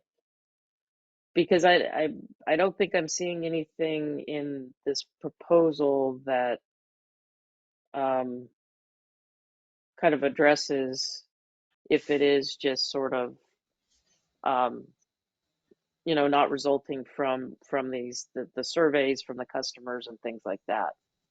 If there's another solution. Yeah, so we have another report that we've done on at least that set up the this implementation plan. So I need to go back and review that. That was written by our hydro group, and I think they would have a good handle on your source water TDS because 90% of your TDS is probably just from your source water, right? Mm-hmm. I believe 90% that's of TDS is being discharged. Yeah. Any other questions for Greg? Tammy. I'm sort of rolling this one forward. Do you happen to know, Greg, if it's what I feel is going to happen is the Regional Water Quality Control Board is going to say, what's it going to cost you to achieve some nitrogen discharge limit? We'll come up with a number. And then in the next time we get our permit, I'll say, oh, by the way, you need to achieve it. Am I right in predicting the future here? Is that how the Regional Water Quality Control Board works and that we should be thinking that's what's going to happen? Is the regional board on this call? Is it just us? There's some caller 7s and 8s. We don't know. I don't know, that but observing yes, the past, is that how they tend to work? yes, yeah, Okay. and they've kind of rolled this same thing out in multiple places. You know, they want you to kind of do your own analysis and come up with some real costs. And so we need to be mindful of that. We're careful with how we come up with costs, and we really understand how those costs, you know, if the regional board had their way, you would be discharging no nitrogen to the groundwater. Yeah. But, you know, the cost becomes exponential when you get down to zero. So they're trying to find some happy medium to protect your groundwater basin. And 10 milligrams per liter of total nitrogen is not a random number. That's based on the drinking water standard for nitrate. So they treat all nitrogen that gets added to the groundwater basin as having the potential to convert to nitrate. So therefore, you need to make sure that your wastewater treatment plant is not pushing the concentration of nitrogen in your groundwater basin over that threshold. Mm. You may be discharging 20 milligrams per liter right now. You're not, but let's just say you were. And if it had zero impact on the groundwater basin, then the regional board's like, well, why would we, implement a discharge limit? But that's what the monitoring network's going to help determine.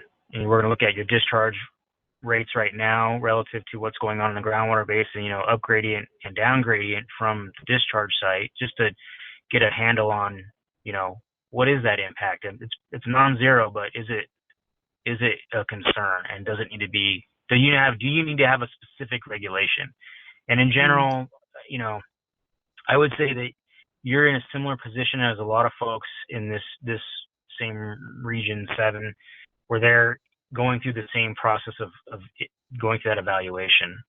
In other parts of the state, they just said, you need to meet 10, just do it.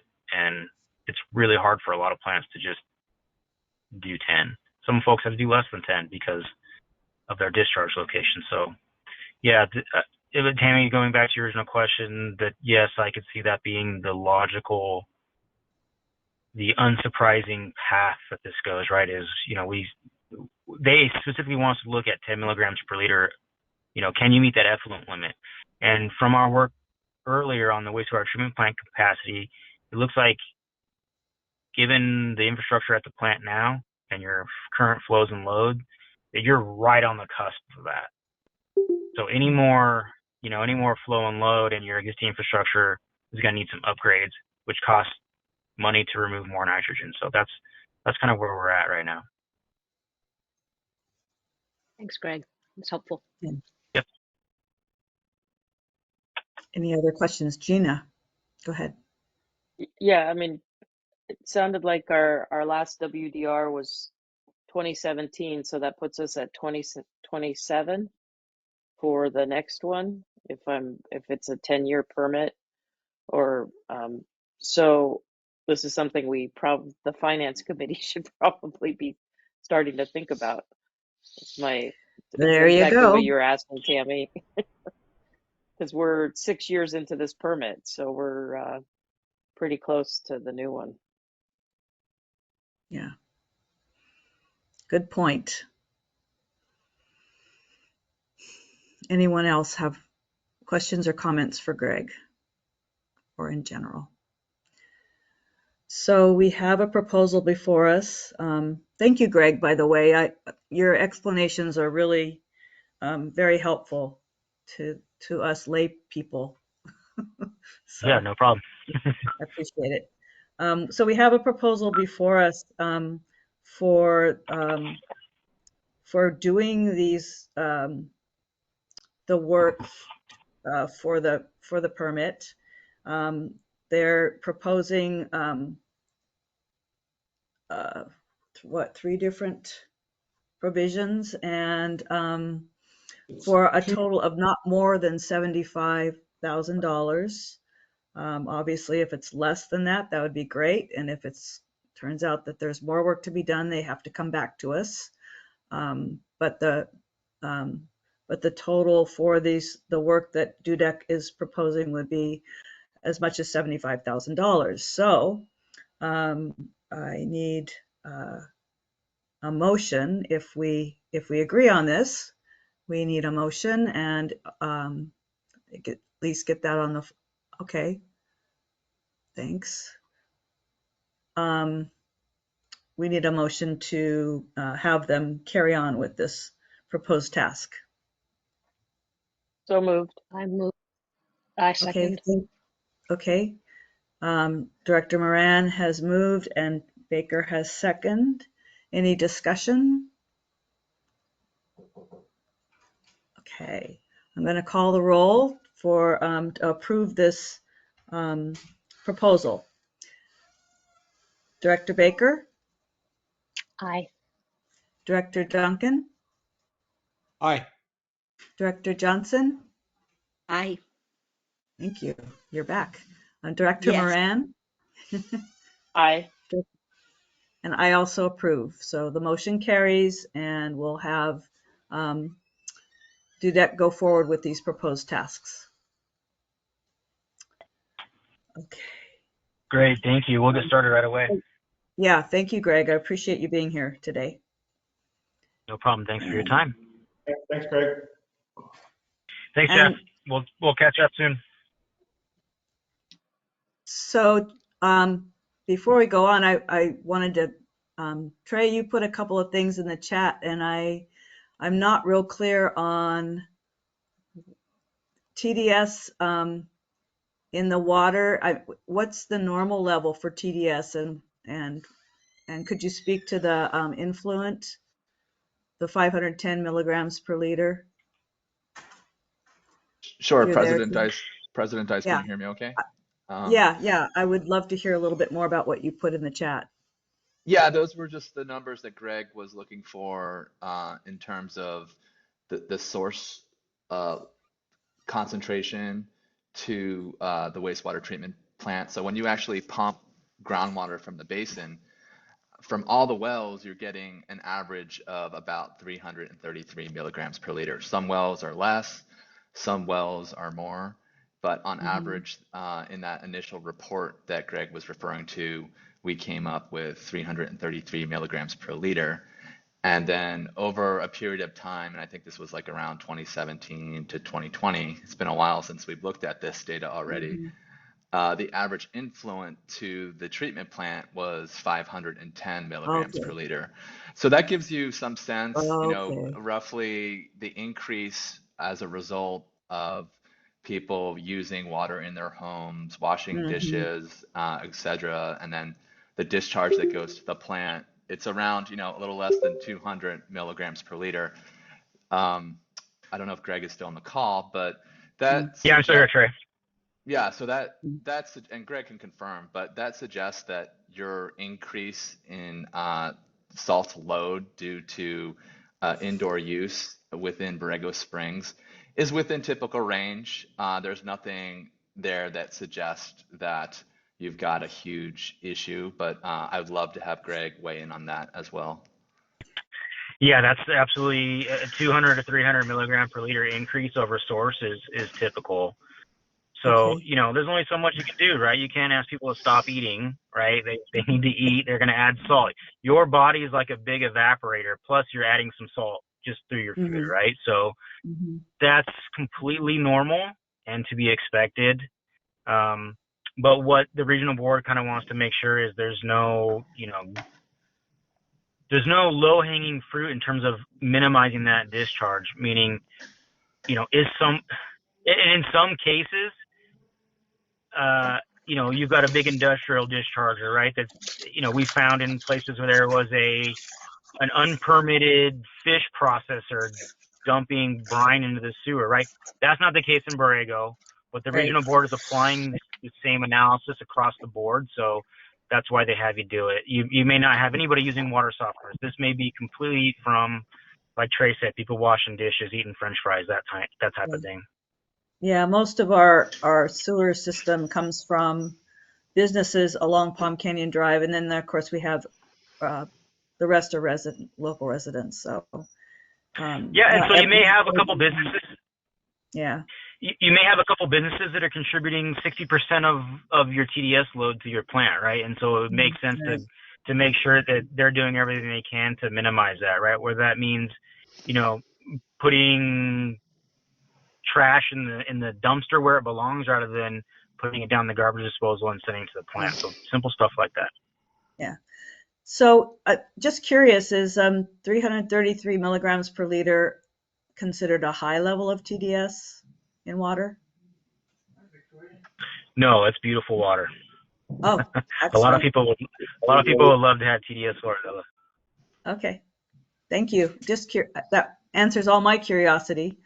Tammy. Yeah, and Trey could build on that. Trey's looked at a lot more groundwater than I have, but and I tend to look at the bad stuff, right? That's where I get called in to help. But Yeah. 300 sounds good to me. Tammy. Greg or Trey, does the Regional Water Quality Control Board care about septic systems? In terms of the waste discharge requirement for the plant, that's not an issue. But in the next year or so here, we're going to get into some more holistic basin management where that's going to come into play. In fact, West Yost was asking me about that last week for some of the water quality monitoring they're doing. So certainly long term, the regional board is going to be looking at both, well, all loads to the basin, so including the waste discharge requirement for the wastewater treatment plant and also septic. So more to come on that front. Okay. Kathy, I have a Yes. quick question for Greg or Trey. Do restaurants doing dishwashing or hotels doing laundry, is there data on whether they put a lot of TDS into a system? Yeah, so part for the TDS source control is looking at your fog program and making sure that's nice and tight so that there aren't dischargers who are adding more than they're supposed to be adding, for example. So yeah, we'll look at that.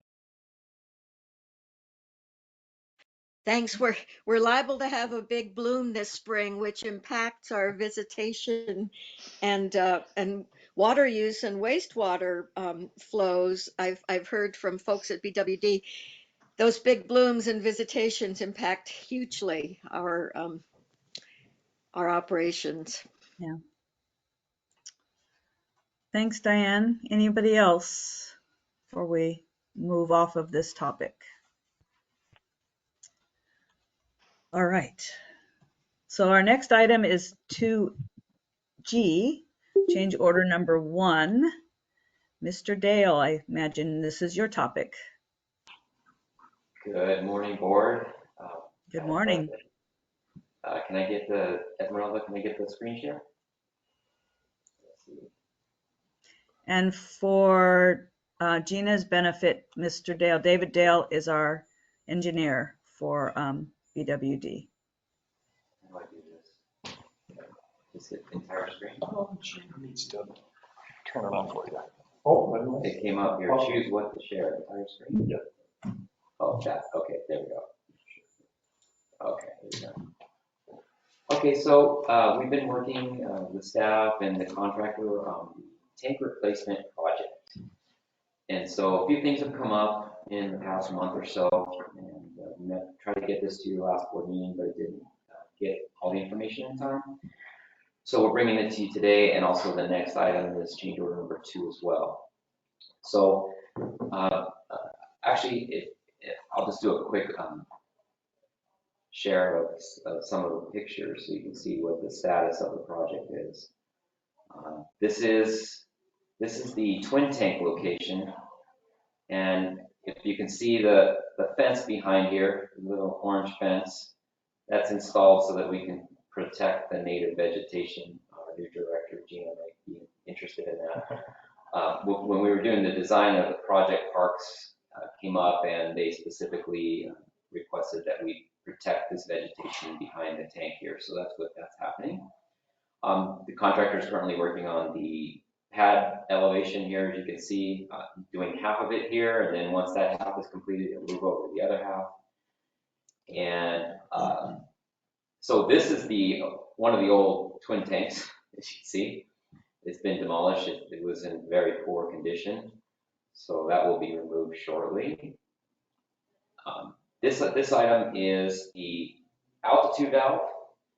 That's coming up on this change order.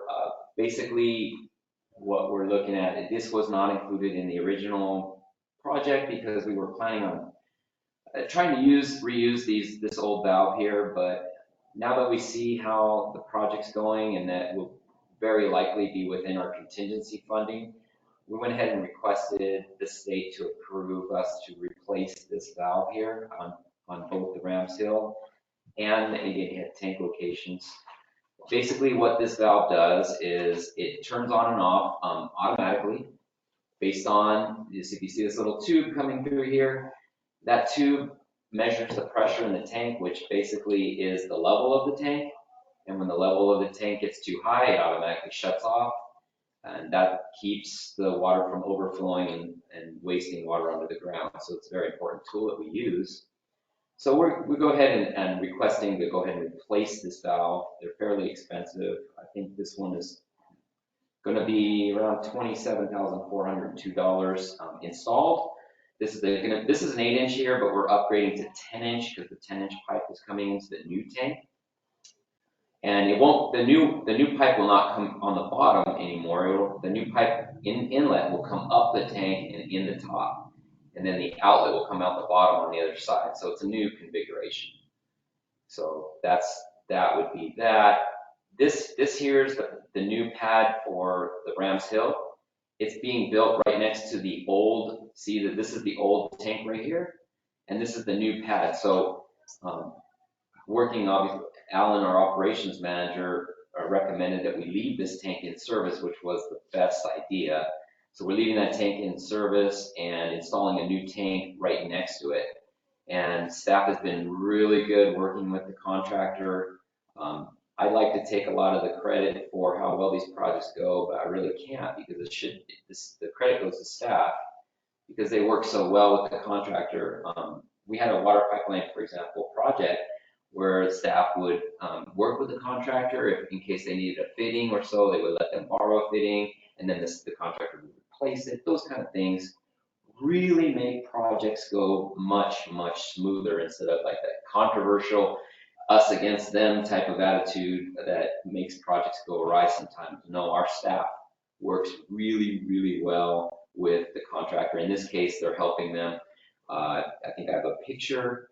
This right here, you can see this was what we call a ravine, kind of a little bit of a wash. And so we are filling that in because obviously if there's a major storm, we don't want the new tank, which would be located on here, to be eroded out and fall into the ravine. So staff have been really good helping fill in this area. So I really appreciate that with them. So anyways, that's the status of the project, and I'd like to go ahead and get back to the change order number 1. So I used, when I designed the project, I used the 900 tanks details. For those that don't know, we installed a 900 tank, which is exactly the same size and 4 years ago, and used the same details. Well, now the new standard from EWA require this center column foundation, which is basically a concrete, basically 7-foot square more or less, and 18 inches thick with rebar to support the center column, which I totally support. And the price for each one, I want to say, was about $5,000 or $4,500, something like that, which I believe is a good price. Total price for 3 tanks is $14,040. So that I would recommend we go ahead and approve that into the project. Also, just for awareness, when we did the grant funding, we requested 10% contingency. At that time, the project was 1.8 million. So right now we have approved 181,000 more or less in contingency funds. Now obviously the project came in higher on the bid and we requested additional funding from the state, and they're still in the process of getting that money for us. When that comes through, I'll say when, or most likely if that money comes through, the new contingency fund will be around 288,000. So with this change order, and actually change order number 2, which is coming up next, I think our total request is 106,000. And right now, as we're looking at the project, it's hard to envision or foresee any future change orders. Obviously, there may be when you're installing piping and so forth, that might happen, but we can't foresee any additional major change orders. So we think we're well within our contingency funding, which was grant funding from the state. So I think I discussed in brief the altitude valves, and it goes into more depth in the staff report with what they do and the pricing. So that would be change order number 1, which staff is requesting to the board for approval. And it'll be basically the end of my staff report. If you have any questions, I'd be happy to answer.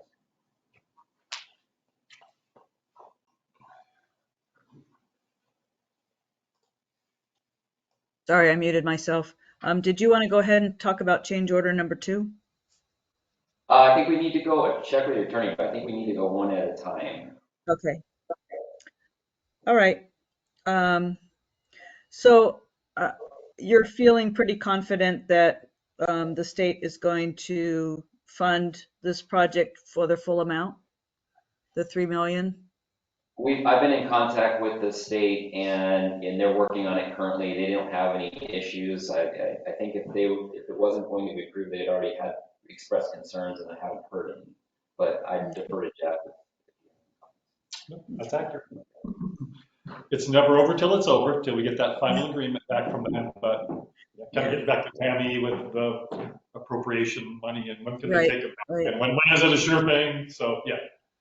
We'll have a new final agreement with a new number in it, and then at that point it would be official. But all indications are at the staff level that the increased budget would be approved.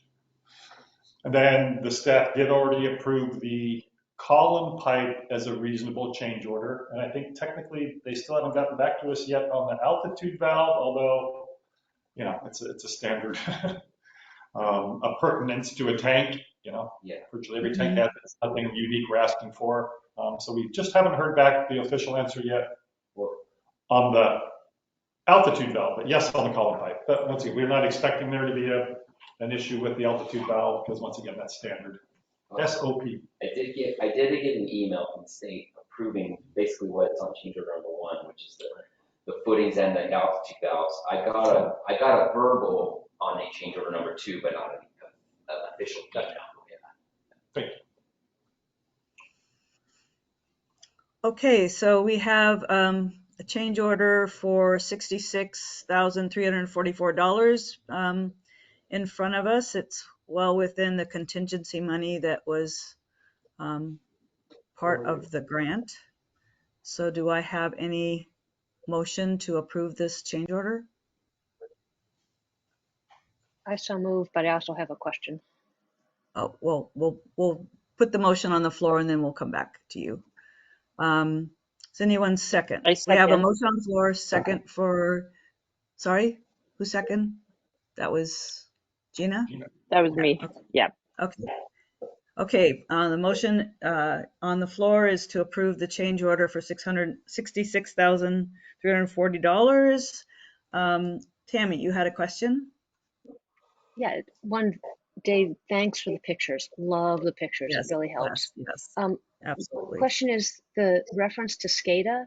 Does the SCADA system work in conjunction with this altitude valve? If the altitude valve stops the inflow of water from the wells and the SCADA system doesn't turn off the well, do we have water that spurts out someplace else? That's an excellent question, and I was actually going to address that, and I failed to address it. We were staff and I, and Alan, we were looking at the potential of using a an electric solenoid valve in lieu of this hydraulic valve. So this valve altitude valve that we're looking at, it works on hydraulic pressures. It automatically closes it open with hydraulic pressures. There is a such thing as an electronic solenoid valve, which could be incorporated into the SCADA system. It requires a 12 or 24 volt input, which we do have with our solar system. But when we're discussing it with staff and so forth, it adds complexity and potential failure more than the hydraulic, and also it requires more maintenance and staff time. So we decided that we would stick with the original hydraulics, type of valve. No electronics to fail. No electronics to fail, so forth. And these altitude valves have been in place for a long time. And you see the picture here. This is actually from the twin tank location, but you see the corrosion on the inside. That's another reason why we wanted to go ahead and replace those valves. We can't see inside those valves. They are currently working, but we're seeing that kind of corrosion. We'd like to replace the valves, but very good question. So, It makes sense to replace the valve if you're going to put in a new tank. It does, yeah, especially yeah. So do we have the potential problem like the well keeps pumping and this valve shuts off the intake from the well to the tank? No, so yeah, the SCADA system operates, and I don't know if Alan, you want to address this or not, but the SCADA system operates the well. So when these valves, the altitude valves, are sort of redundant. So, but the SCADA system turns off when the tank gets to a certain level. It turns off the well. Well, if for some reason it doesn't turn off the well keeps pumping. That's when this altitude valve kicks in, and it'll shut the valve off at a preset level, which is higher than where the SCADA system. So this is not your normal shut-off valve, but it is a backup. Does that make sense? So it doesn't affect anything else in the system, no. Okay. But isn't the problem that the well keeps pumping because it hasn't been turned off, and we have a pressure problem someplace? Well, yeah, I think the pressures wouldn't necessarily increase dramatically, but just the water would move to other parts of the system. It just wouldn't fill the twin tanks anymore. Now, our operator should see that and see that the tank's full. And if SCADA didn't shut the wells off, they hopefully would take the steps to do it. But water won't spill out the spillway just because of that altitude valve. It would prevent that from happening. As David mentioned, the altitude valve is the last resort in the event the SCADA system either isn't working or operator error or whatever the case may be. The last resort, and to prevent a true spill coming out of the pipe in the top, would be that altitude valve there. Yeah, makes sense. Thank you. But reservoir controls are done typically other ways by, as you mentioned, turning the well on and off and normal operations. Any other questions or discussion? And the new tank will obviously be hooked to SCADA when it's done. And actually the old tank, the one right there, is still hooked to SCADA. We actually had to move it over from the tank that got demoed to this tank just to make sure that that one is still hooked up to the system. Questions or comments before I call for the vote? All righty then, I'm going to call for the motion to approve this change order for the concrete pads and the valves. Director Baker? Aye. Director Duncan? Aye. Director Johnson? Aye. Director Moran? Aye. I also approve. So we got that one covered. So now, Mr. Dale, I guess you go on to change order number 2. Okay, thank you. Change order number 2 surrounds the issue at the Wilcox well. The Wilcox well is something that I think we use as a backup in case the power goes down for the other wells. This is a well that's driven by diesel motor. And this was part of our agreement with the grants and the application because the diesel motor that's in place is not compliant with the new APCD rules, if I'm not mistaken. And so we needed a tier 4 type of diesel motor. And so this was specified. When I put the bid together, I basically, if you look at the bid schedule, the last item, number 20, it says remove existing 80 horsepower diesel engine and provide diesel, furnish and install basically a new John Deere model number or approved equal. So the contractor is proposing the John Deere exact model that we're providing them. So what ended up happening was that when our Brax, I guess, when is our normal contractor that does this kind of work, came and looked at it, after the bid, they determined that the new motors, the new engines, not 100% compatible with where the pump is, the existing pump. So we need some additional equipment. So we need a new clutch that fits with that pump, a new drive shaft, and then also in our original submittal, we had them using the original electronic control panel, which is no more than basically an on-off switch, a manual switch for staff to come and turn it on and off. But with the new Tier 4 requirements, it has to have a control panel that dictate engine functions and turns off and on at certain times automatically, and so forth. And also with the existing engine, it has a heat exchanger instead of a regular radiator. The heat exchanger works like it uses the well water to cool the engine down, and that will no longer be needed. So part of the contractor's proposal was to remove the heat exchanger and include, I think, a little spool to hook up the piping and turn it off.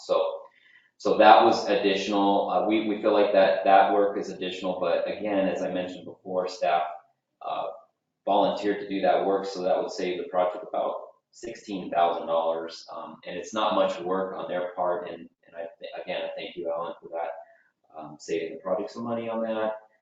But we do need this control panel, and we do need the new clutch that will make the thing work with the old system. So basically, that is the description of this change order number 2 in the amount total of $39,700.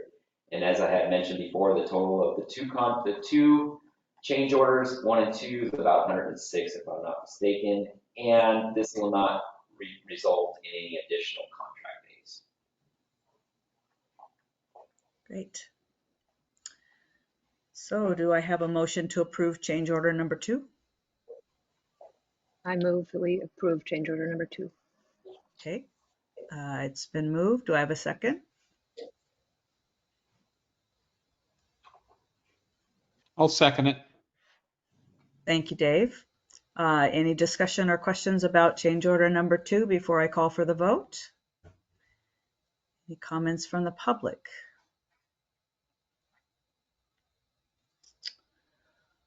All right, then I'm going to call for the motion to approve change order number 2.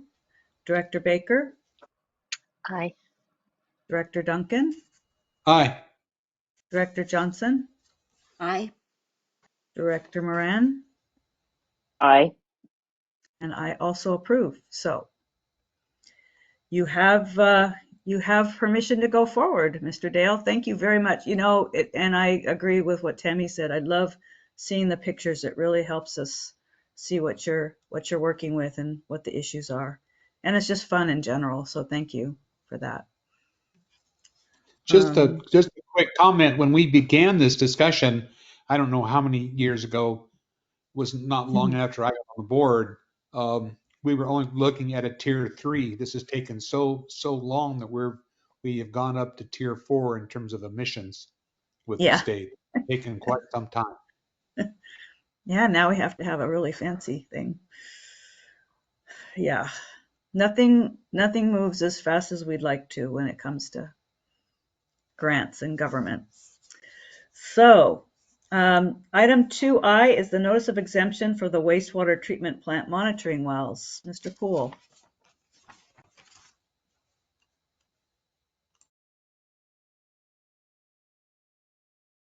We need you to do that tricky thing again so we can hear you.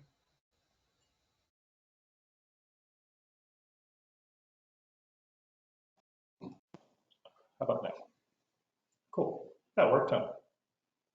that work? Yeah. Yes, we can hear you. Yes.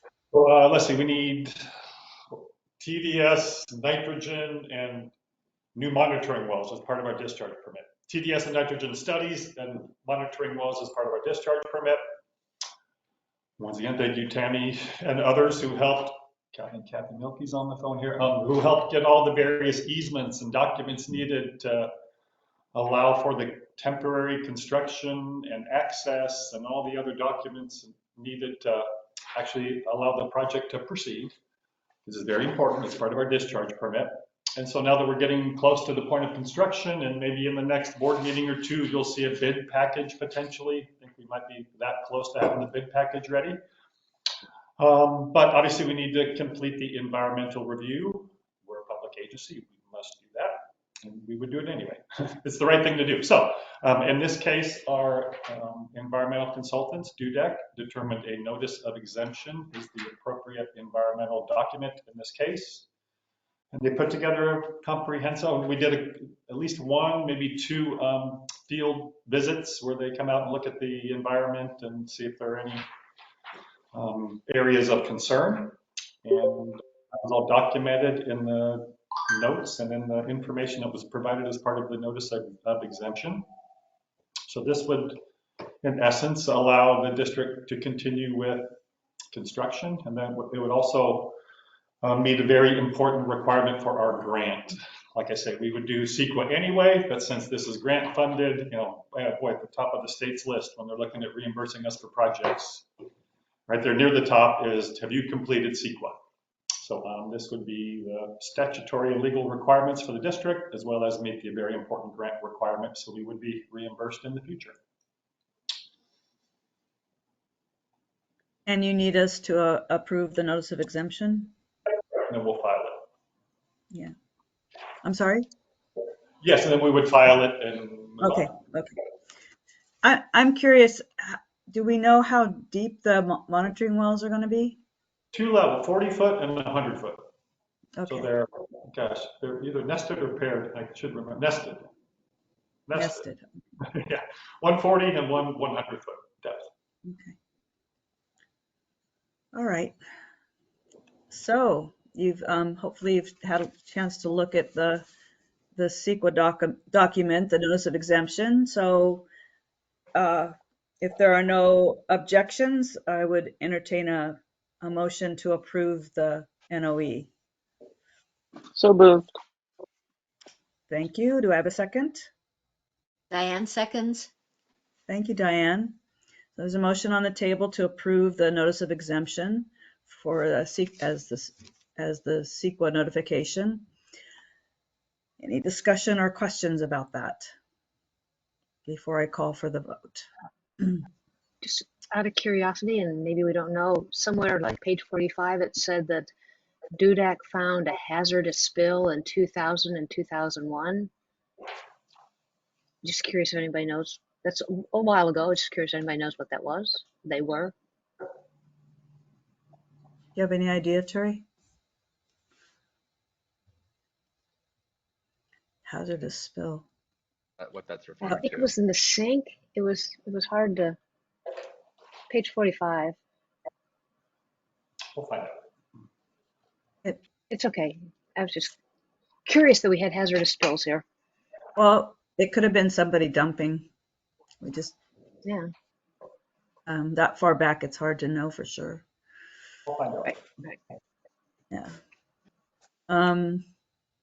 Any other questions or comments?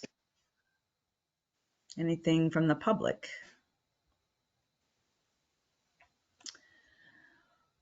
Okay, I'm going to call the question. This is to approve the notice of exemption for the monitoring wells for the water treatment plant. Director Baker? Hi. Director Duncan? Aye. Director Johnson? Aye. Director Moran? Aye. And I also approve. So we're moving right along on the monitoring wells. So good deal. All right. Item 2J is the Borrego Springs Subbasin Water Master Board.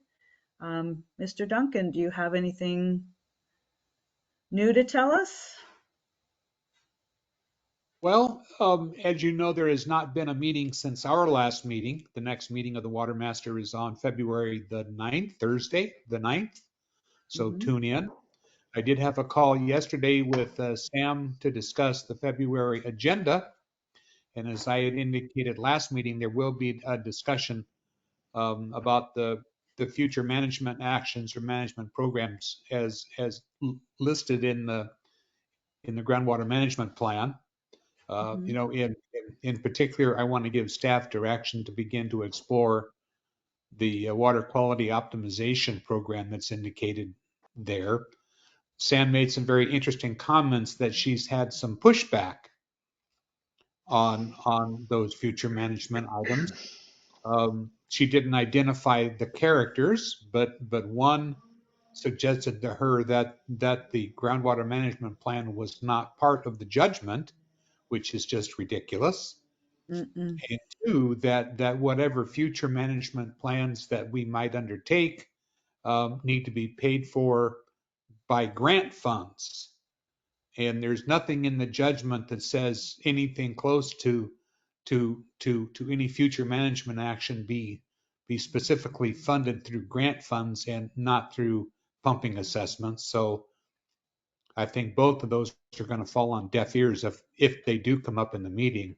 But I thought that was an interesting range of comments that I heard yesterday about people talking about that the management plan is not part of the judgment. I did have a conversation a while back with Steve on this issue, and it certainly is part of the judgment.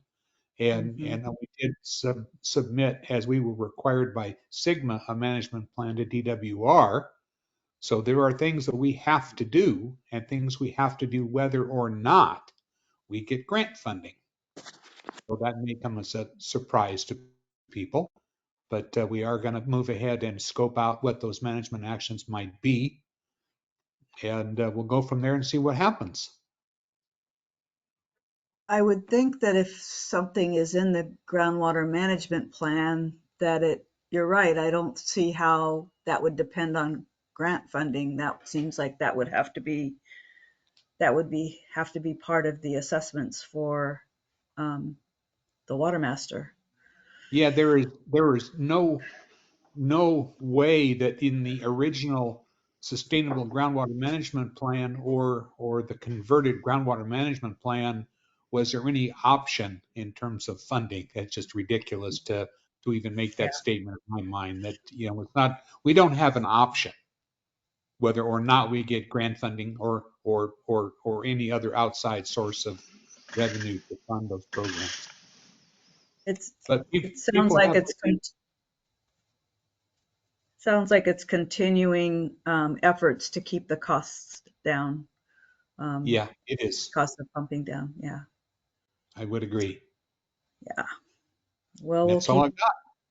we'll stay tuned. And Trey, do you have any updates for us on TAC or Yeah, anything else? Okay. yes. Good morning, President Dice, and Good morning. also welcome Gina Moran to the board. Very exciting. Looking forward to working with you on some of the water quality issues. I did want to remind everyone that this Friday, January 27th at 1 p.m.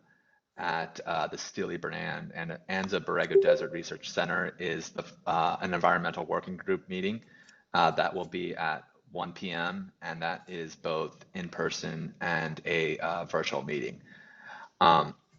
I did want to provide you with an update in regards to the TAC member recommendations for the Borrego Valley hydraulic model.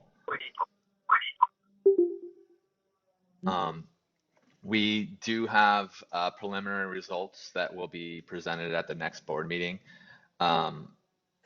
If Esmeralda gives me the option to share a screen, it might be a little bit easier to follow some of these numbers. But for the Borrego Valley hydrologic model, this is the numerical model that is used to provide the redetermination of the sustainable yield for the basin. unfortunately, I'm getting shared on my phone instead of on my laptop. But I'll walk through these quickly. There's 7 tasks. The TAC voted to proceed with 5 of the 7 tasks. Um, all the TAC members voted not to upgrade to the new version of the model.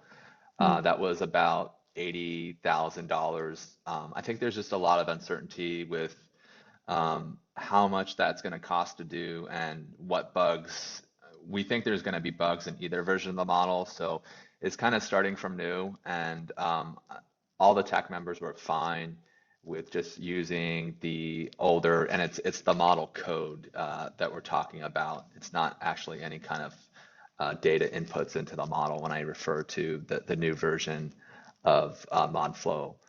I was the only TAC member who voted for uh, verifying and implementing new methods to estimate recharge to the basin.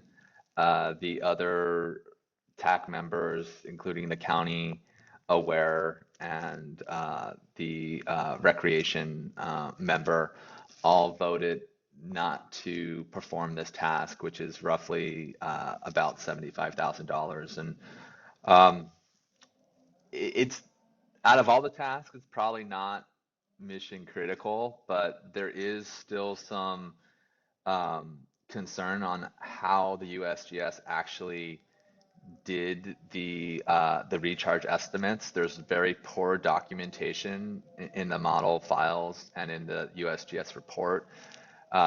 Neither Dudek nor West Yoast have been able to recreate the recharge estimates, and um, we felt that eventually this is something that and Terra did felt this is something that eventually needs to be done, but currently the recommendation to the Water Master Board is not to perform this task.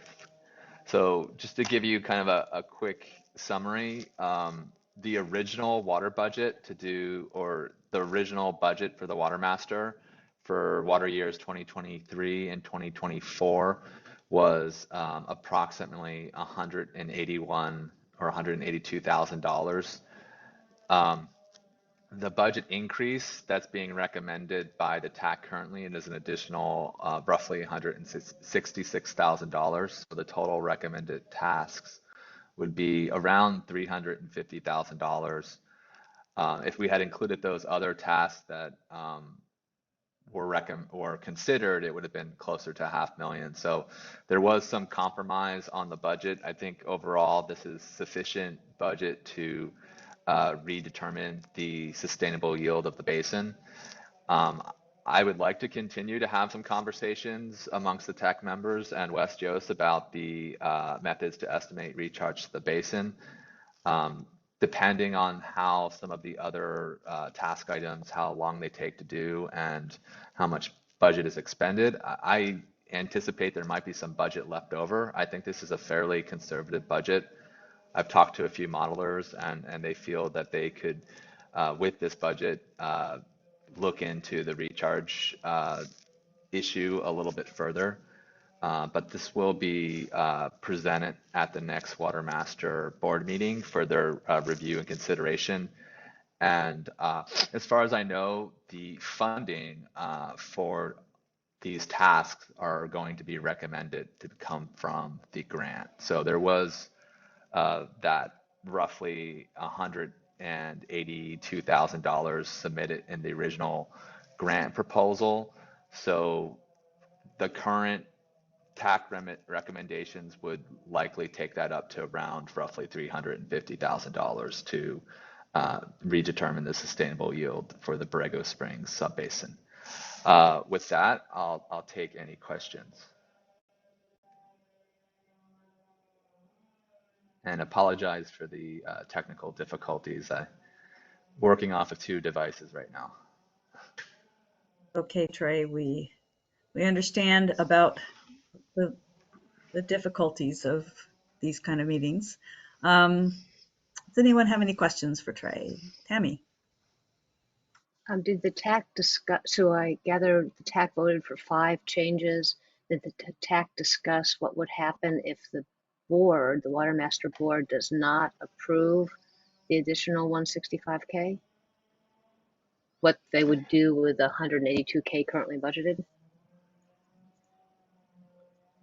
Um, they're they would proceed with their existing scope and budget that was already approved by the board to redetermine the sustainable yield, but they would not be able to have sufficient budget to do some of the bug fixes. And one of the larger changes is going to be, it's not from a cost standpoint, but really we have this metered pumping data that demonstrates that some of the previous farm package estimates of pumping were underestimated. So as part of this model update, they will use the metered data to kind of come up with a process to redetermine pumping based on those metered values going backwards, and then they will do a recalibration of the model. So that's a fairly substantial work effort that will likely result in some new realizations of yield in the basin. But I expect that at the Water Master meeting, that considering this is grant funded, that they will likely approve the additional budget recommended by the TAC. But we'll let the water board speak for themselves. I'm curious if they do the original plan and not the TAC recommended plan, that the original plan changes would tend to yield results that increase sustainable yield. I remember there was a mix when the TAC was talking about it. Some, the potential impact would be to decrease the sustainable yield, some would potentially increase the sustainable yield. I'm searching to see if there's going to be a cherry picking of updates that would tend to increase the sustainable yield. I hope not, but I'm just asking. Right. If they had implemented their originally planned budget and not done a major recalibration of the model, I wouldn't, considering the data in the model so far, I wouldn't think there would be a substantial change in the estimates of sustainable yield. We'll have to, I did specifically comment, we haven't gotten a comparison yet of the second year of pumping data versus what's in the model. As you may recall, it was off by almost 40% for water year 2021, which is fairly substantial. So it'd be interesting to see how water year 2022 turns out. But certainly once they update the pumping in the model and recalibrate, that there certainly will be some, I think, differences in the estimate of sustainable yield. There is going to be some conversation on the TAC on how we define and calculate sustainable yield. It likely will be include historical scenarios, which involves pumping or just the water balance over durations of drought and wet periods and normal periods. And then we will likely do some future forecasting where we look at ramp down over time and get to a point where water levels stabilize. So there will be some technical conversation surrounding that issue. So more to come. We'll definitely be digging into the data and looking at the redetermination of the sustainable yield. Wow. Thanks. I have a question, Kathy. Go ahead, Diane. Thanks. So first, Trey, I gather you had something in writing. Could you email that stuff, please? Yeah, I can go ahead and send out to the board the information from the water master and also our comments. But our comments are minor at this point. the to summarize, I think the only difference between the vote of BWD on the TAC and the other TAC members was to go ahead and perform this analysis to better understand the estimates of recharge to the basin. I spoke with Andy Malone of West Yost at length regarding this task.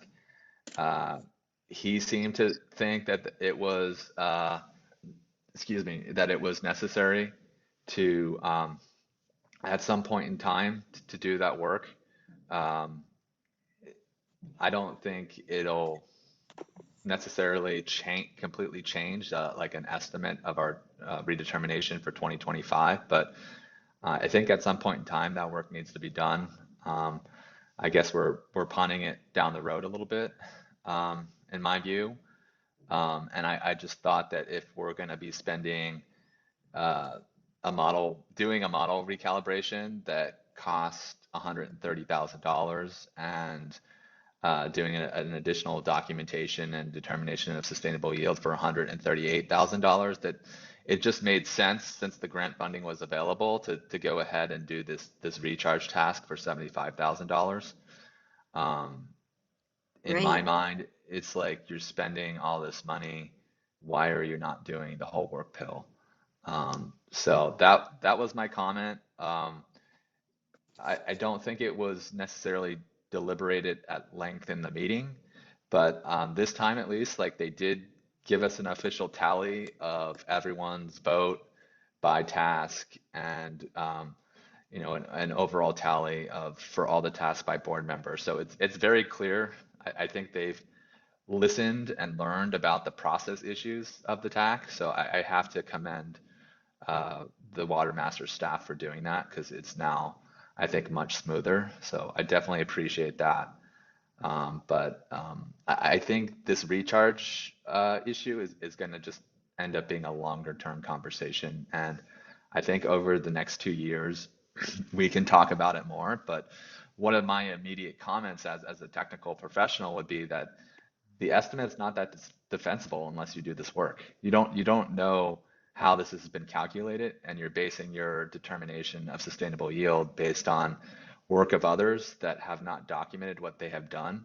So I think that it calls into question the defensibility of the overall number. I'm not suggesting that it's not a good management number for potentially ramping down to over time. I think there are ways that you can use what comes out of the model, but I think long term that this work needs to be done. It's just a question of, do you do it for 2025 or do you do it for 2030? And that's the way I kind of view it. These models take a lot of time to get the data in, to make sure they're running correctly, to calibrate them. While it is 2023, it really takes 18 months to do this work. So I think there is some time constraints, and even for 2025 update, it's really pretty early in the year where that's due to the court.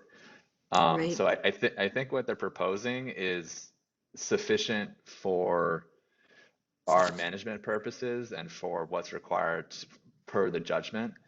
But I think long term we have to figure out this recharge issue, and we're just going to be collecting more data. And that was kind of, I think, the opinion of a lot of the TAC members, was that we're going to be collecting more data, we're going to have more pumping information over the next few years, and they felt that that maybe some of this work could be pushed to later in time, which I think is a reasonable position. But as a scientist, I really want to dig into these recharge estimates and make sure we understand what's in the model before we say this is good enough for management. Oh, okay. Okay, that's interesting. Thank you.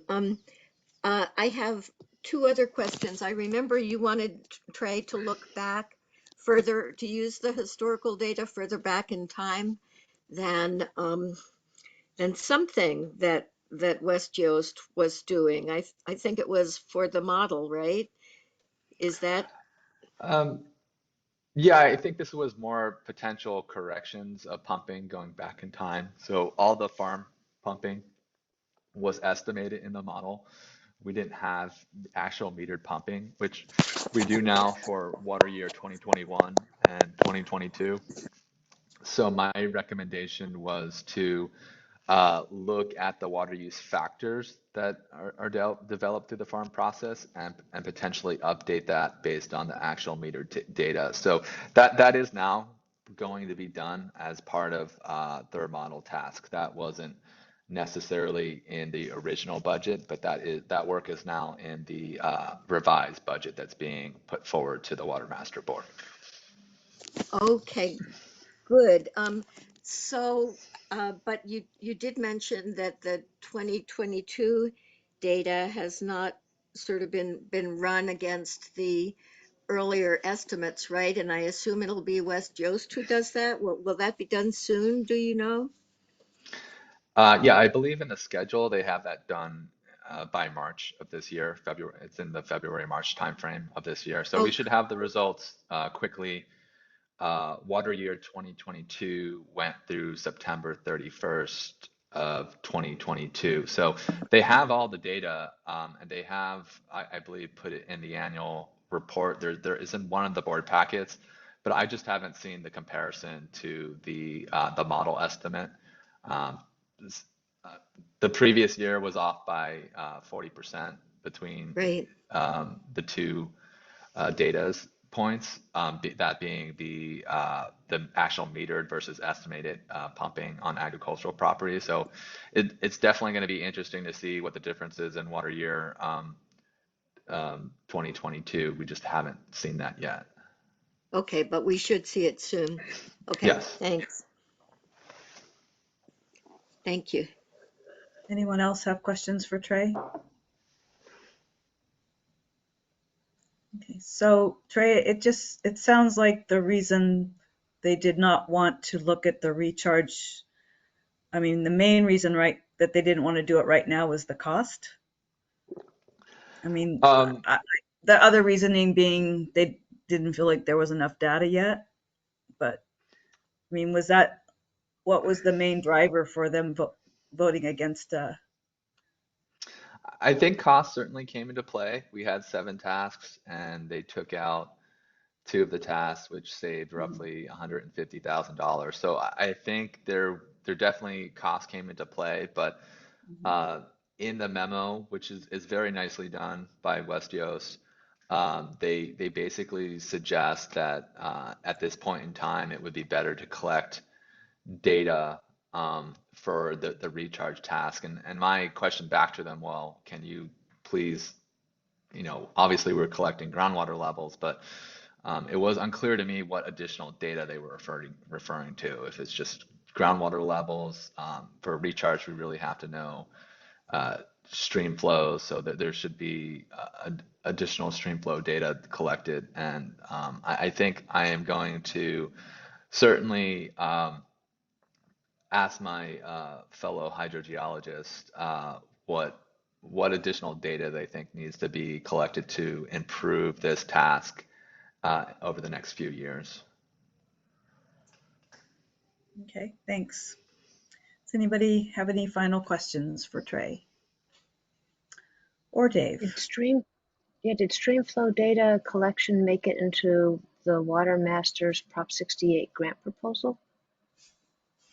Mm-mm. Remember we talked about it. I can't remember at the end of the day whether that made it in or not. I don't believe it I can go. did. Okay.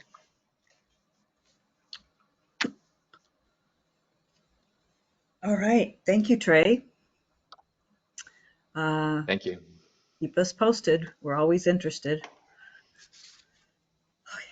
Um, with that, we're going to leave section 2 and go to section 3, the board committee reports. I know that we decided who's doing what now. Is there anything that we need an update on for any of these committees?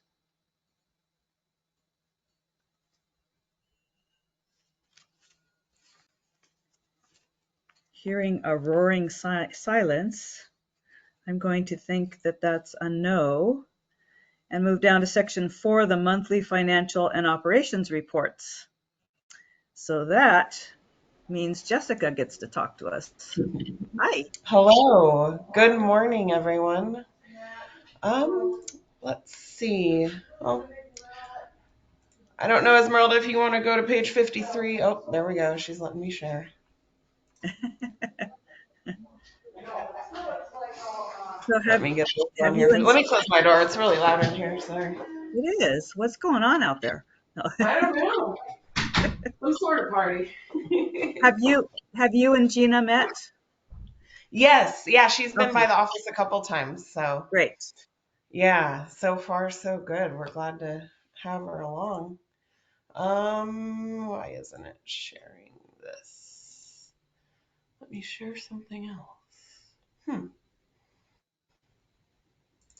It doesn't seem to want to let me share my board package. Looks like you have a download up there. Yeah, well, I have it open.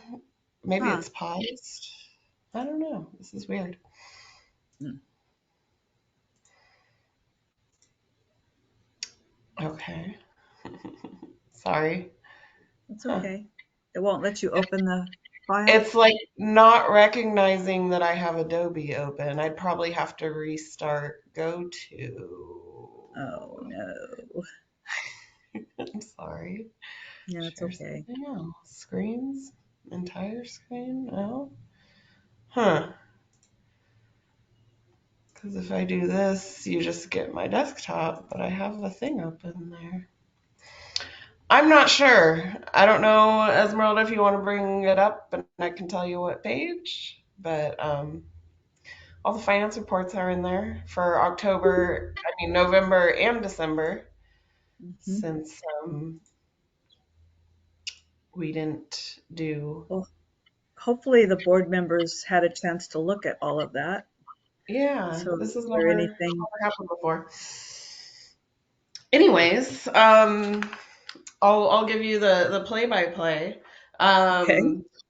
So some of them I'm just going to consolidate since it's 2 months. I don't want to bore you guys to death. But at the end of December, we had about just under 7 million in our cash accounts and still about 1.5 million on the bond. Let's see some budget variances for the month of November. Let's see, Alan and the crew bought a lot of chlorine. I know they have been trying to buy that in bulk with supply chain issues, but it balances out through the year. We did pay $16,000 under IT for our annual Springbrook license. And our legal in November was a little high. We had some closed session items, some of those dealing with some customer delinquencies and bankruptcies.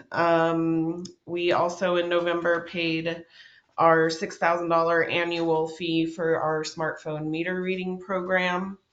And then we, on the Watermaster end, we got billed by Intera for some of their work on the TSS grant.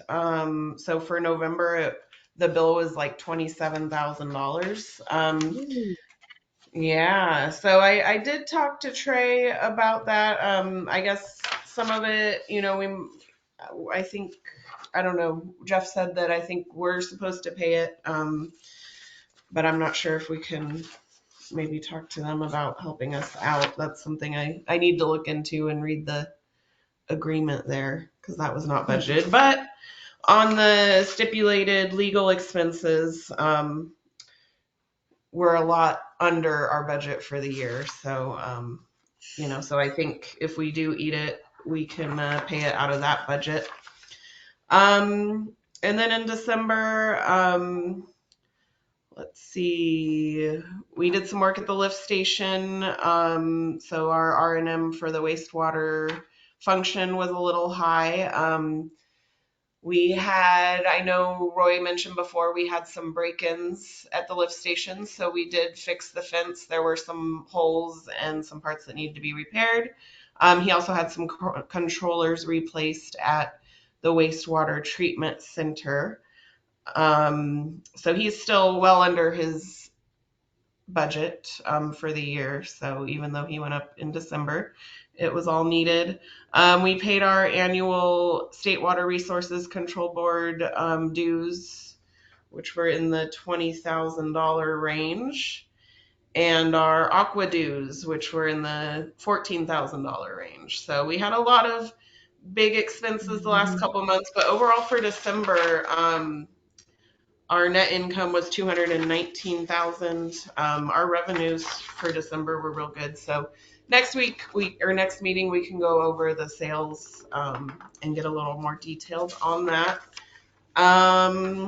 Let's see. Nothing else really significant in your board package. There's lists of all the checks written during November and December, as well as all the expenses posted to those months, and where we're at on the bond funds. So, nothing too out of the ordinary. Just being really careful, tracking all these grants is really taking a lot of time, but I think we're gonna have a good year. Dealing with going through the audit right now with Neil, and he mentioned how much our CIP has grown, compared to previous years. So a lot of that is just these grants that we've been getting, and it's really great for the district. So, did anybody have any questions on the finance reports? If you got to Any review questions them for on your own. Jessica? We know we've given This conference will now be recorded. we know that we have given you a lot of extra homework, and we really appreciate all that you're doing in regards to the grants. And Yeah. And I think the reports were pretty straightforward. Does anybody have any questions or comments for Jessica? All righty. Thank you so much. I'll be back in a bit. Okay. Is Roy with us today?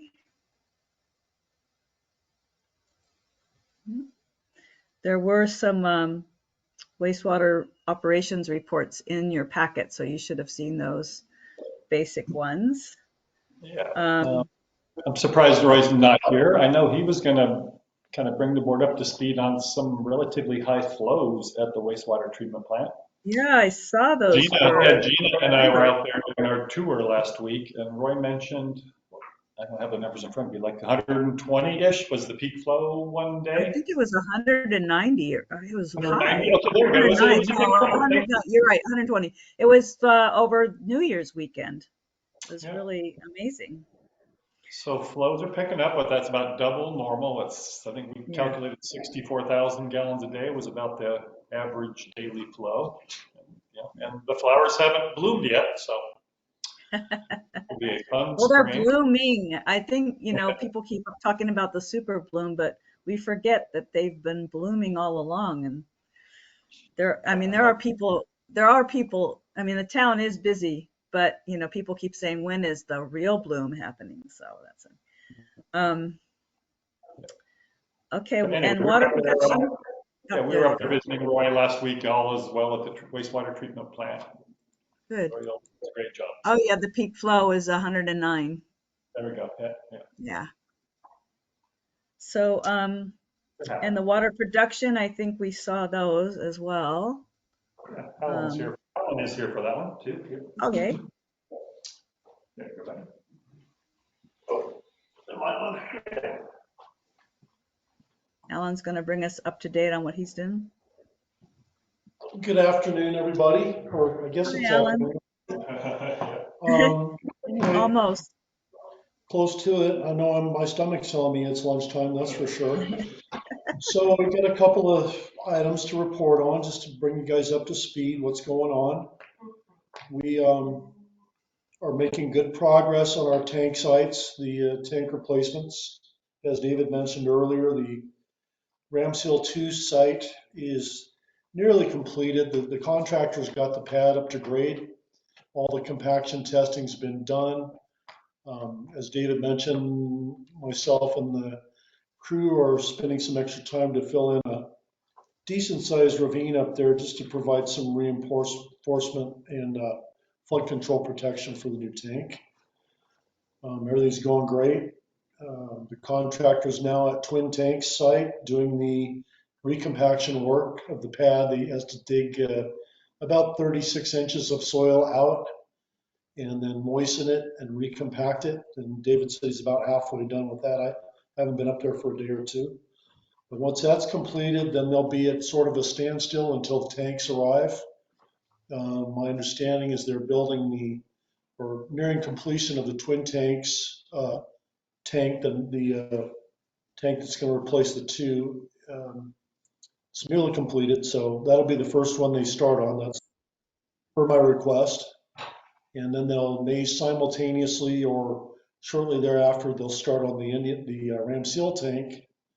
And then once those two tanks are completed, he'll bring the machinery back down and he'll demolish the existing tanks at Ramsey, Twin Tanks, and also the Indian Head tank will be the last one. They'll haul all the scrap metal away at that time and then start building the Indian Head tank. We have to completely remove it because of the site constraints. We have to build the new tank right back in the same footprint. So that's why that's a little differently, but we'll take that tank out of service. We've got a booster station to provide pressure for the Indian Head community. So that's been tested and it's bulletproof. So we're very excited about that. Next item, a couple items concerning wells. We're getting a little closer on well 15 finally. It's only taken us 18 months for SDG&E to complete the plans for the electric service. Of course, the well's been drilled. We installed valving in the street. We ran the main line from across DeGiorgio up to the site within 50 feet of the well site. All of our work's done. We're waiting on the power. Hopefully, I anticipate possibly next week having power poles and wires. Then our pump contractor Brax can get started on the install of the pump, the column, everything that goes down the hole, which they've had on hand for nearly a year. They bought it when the prices were a little lower, so we encouraged that. So we're getting close on that. The site's done, pretty much the well's done, the fence is completed. We installed some privacy slatting on the north fence due to one of the residents in the adjoining park didn't like how it looked like a prison fence. So Jeff and I felt it was best to try to accommodate her and be a good neighbor. Anyway, so we're getting close on that. Last well item I have, all the wells are running perfectly. Everything's working great. The last item I want to just mention will be coming up is well 4 is retired, so we need to convert that to a monitoring well or destroy it. Less expense to convert to a monitoring well, and it could provide some benefit. Although we do have well 9 adjacent, which we can do the same sampling monitoring, but it's just the least expensive way to actually decommission the well. So I'm working up a pricing from our pump contractor to pull it, and we'll get it in the budget for next year sometime, or this year sometime. And so that's the last I have to say about the wells. I'll just touch on the chlorine that Jessica mentioned also. We buy 3 pallets of chlorine every quarter. So it's about a pallet of chlorine per month. We have 4 times a year we spend $13,000 to $15,000 on chlorine. So quite a bit of expense, but it's have to have it. It's a simple treatment process, so we're lucky to have it. Let's see, what's next? Okay, just some stuff that we learned about last week. Jessica had hosted in the boardroom here a webinar for us concerning a couple items. The first one being the state is going to start requiring monthly testing. We right now do it in an annual report, the year report. Now we're going to have to start doing monthly testing for certain items. One of the biggies is transducer downloads so they can monitor the water levels, static level and pumping level. This is going to require additional staff time. Going from monthly to from year annual to monthly is a big change. So I think it's going to run us probably an extra $1,200 to $1,400 per month once this starts happening. And it's a state requirement. They're out of it. So something we've got to budget for. The second item is additional testing, not through the state, but through the EPA. We're now going to be starting this year. We're going to have to sample twice a year for PFAS and TFAS. We got the notification for it. So that's something that's coming down the pipe, so to speak, as well. I don't know, I can't think of a whole lot of other things to do. The guys have got the backflow testing completed for last year finally. I'm excited to let the board know that we purchased a valve exercise tool last month. Dave and Tammy already know because they were there in the shop and we presented it. So that'll allow us to get out with the vacuum machine that we have and the valve exercise tool. It should make fairly short work of the valve exercise, which has never been fully completed ever that I know of. They always made an effort in the past to try, but never. And the states gives us a lot of leeway as far as that too. It's required, but they don't really enforce it. We're going to be happy to get it into program this spring before it gets too hot and give us a better handle on what valves we need to replace or defective or just it's a good tool and we're excited to get that done. Don't think of anything else to report on at this time. If everybody has questions, please let me know. So I just wanted to clarify the new state requirement where you have to do monthly rather than annual tests. Is that the $1,200 to $1,400? That's staff time? That's just Extra staff time to go Okay. out and do the downloads. And problem is So, it's time consuming because you check the static at the well, then you have to pull then you turn the well on and wait 10 minutes or so, let it run, and you'll do a pumping level. So they want to see what the difference is between static and pumping on a more I see. regular basis. And this is all due to the drought. For some reason they've identified that we've had a drought for the last 3 years. Well, I think it's been the last 30 years myself. So it's due, and they want to. There's just a lot of things they want us to try to plan for. Alternative sourcing for water, which is kind of a pipe dream. No pun intended, but it's not going to happen in this town. So there's several options they presented: recycled water, reclaimed water, conservation, which we're all been diligently working on all those goals. So we'll see how it goes. We're still in the process of getting all the paperwork back from them as far as what the full requirements are. I'll have another report for you next month when I know more about it. Okay, thank you, Alan. Anybody have any questions? Other questions, comments? We appreciate you taking the time to talk to us, Alan. We always like hearing your updates. Well, thanks. So thank you very much. I appreciate it. Okay, we're going to move into the staff reports. So Diana, what do you have for us today? Good afternoon.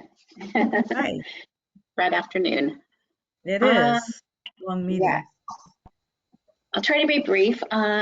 So we conducted our CPR training for the staff, and it went really well. The firefighters and paramedics from the Borrego Fire Department came out and trained us on how to do CPR. They're very knowledgeable, and we do appreciate them and them coming out here to do that for us. We installed security cameras over at the lift station. Travis, Jessica, and I and Roy had just kind of collaborated on that, and Travis installed them, I don't know, maybe about a week or so ago. So those are in place and are working. As far as the office, we're continuing to do account cleanup, making sure that the property owners of lots are the actual property owners, and just looking at the severe past dues and getting those cleaned up, getting ready to send them letters to hopefully minimize the accounts that go to the tax roll. Otherwise, everything in the office has been fairly quiet since the new year. Laura continues to learn the front desk and is a tremendous asset. We're Great. glad that she is here. So that's about all I have. Well, thank you, Diana. It's nice to have all good news. Yes. Thanks. And we're going to go back to Jessica for, oh, sorry, questions, comments? Okay. Thanks, thanks, Diana. Back to Jessica for finance. Hi. All Hi. right. So now that we have our new audit and budget committee appointed, we're coming up on February here, and our fiscal year is over June 30th. So Gina and Kathy, you will be hearing from me in the next week or so. Maybe set something up, our first meeting mid to late February, once we get some of this Prop 68 stuff out of the way.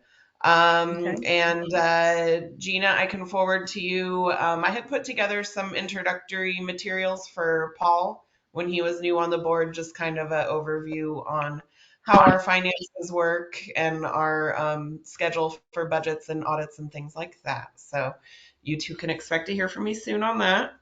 Okay. And Send also it to me too, Jessica. I'm yeah, always learning. So yeah, it's yes, I always will. an ongoing lesson for me. Sounds Thanks. good. And then Yeah, to thank you. And Yeah. my water district email is activated, so feel free to send email that way. Very nice, very nice. And then to the rest of the board of directors, if there are any expenses that you foresee in fiscal year 24 that may not be obvious to me, feel free to reach out so we can make sure to get those on the budget draft. Next item, the board did approve the revised budget for the air quality monitoring contract with UCI. So they have been informed that we are on board with that, and that should proceed without any interruptions. And then just the last thing, we did, I think you all heard, get notice that our beloved Wendy will be retiring, I believe, in March. I have submitted to Jolene at the paper an ad for a secretary. I missed the January 15th date, but it will be in both February issues. And I know some of us here in the office have been trying to get the word out. I have gotten one application so far, and we'll just keep collecting them. So hopefully, we'll find someone that can compare. I don't think anyone can compare to Wendy. Sorry. Yeah, I know. We'll stumble along somehow. Right. Anyway. So that's all I have for today. We are almost done with the fiscal year 22 budget. I know this wasn't listed here.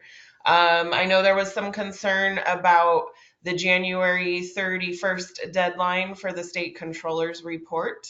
Leaf and Coal does believe that we have completed enough items in the audit to submit that report. It doesn't necessarily hinge on having an approved audit report.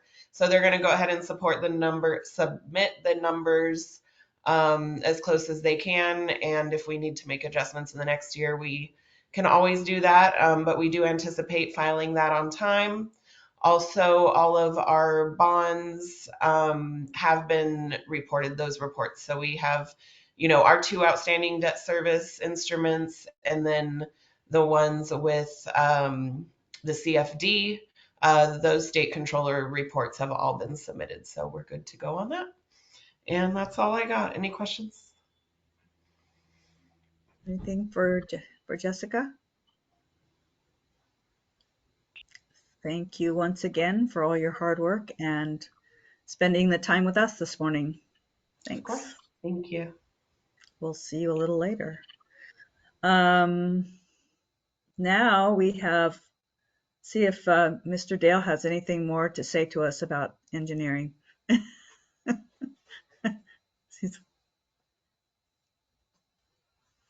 We can't hear you yet. Oh, not yet. Okay, try again. How do you hear? Do you hear me now? There you are. There you are. Yes. Don't have a We'll whole try. lot from what was already said from Alan and his detailed report. But the one thing we have the EMI contract documents, a really rough draft out there being reviewed right now. So once the comments come back from that, we can make some changes, and we're pretty much ready to go on that one when that happens. I don't have a whole lot to add. Again, Twin Tanks is going on in detail right now, but I'm happy to answer any questions. Yeah. I'm so glad that that's finally happening. It was always scary to look at those at the top of the street. So, does anybody have any questions or comments for David? Once again, we appreciate. Oh, go ahead. Diane, I'm confused. Yeah, I'm sorry. I'm actually getting dropped from my phone as well as on the internet, which is very frustrating. So I apologize. Are we going to get to looking at the figures from the Babcock lab testing on water quality? Are we going to get to that? Which is page 100, if the pages were paginated in the board package. I didn't see it on the agenda, so I don't know. Jeff? Well, yeah, it's in the package, but Roy isn't here, so I think that's why I'm mixed up. Yeah, how about that? We'll put it on the action agenda for next meeting, and we'll make sure he's here. Okay. Okay. Thanks. Thanks. Okay. No other questions for David? Then we'll hand it over to Jeff. Thank you, Madam President. I am here racking my brain, and I really can't think of anything that has not already been covered or that we're not going to talk about here soon. So okay. I'm good if you're good. I'm good if you're good. Well, it is 12:14. We're going to end our public meeting and go into closed session here in a couple of minutes. Our next board meeting is scheduled for 9 a.m. on February 14th.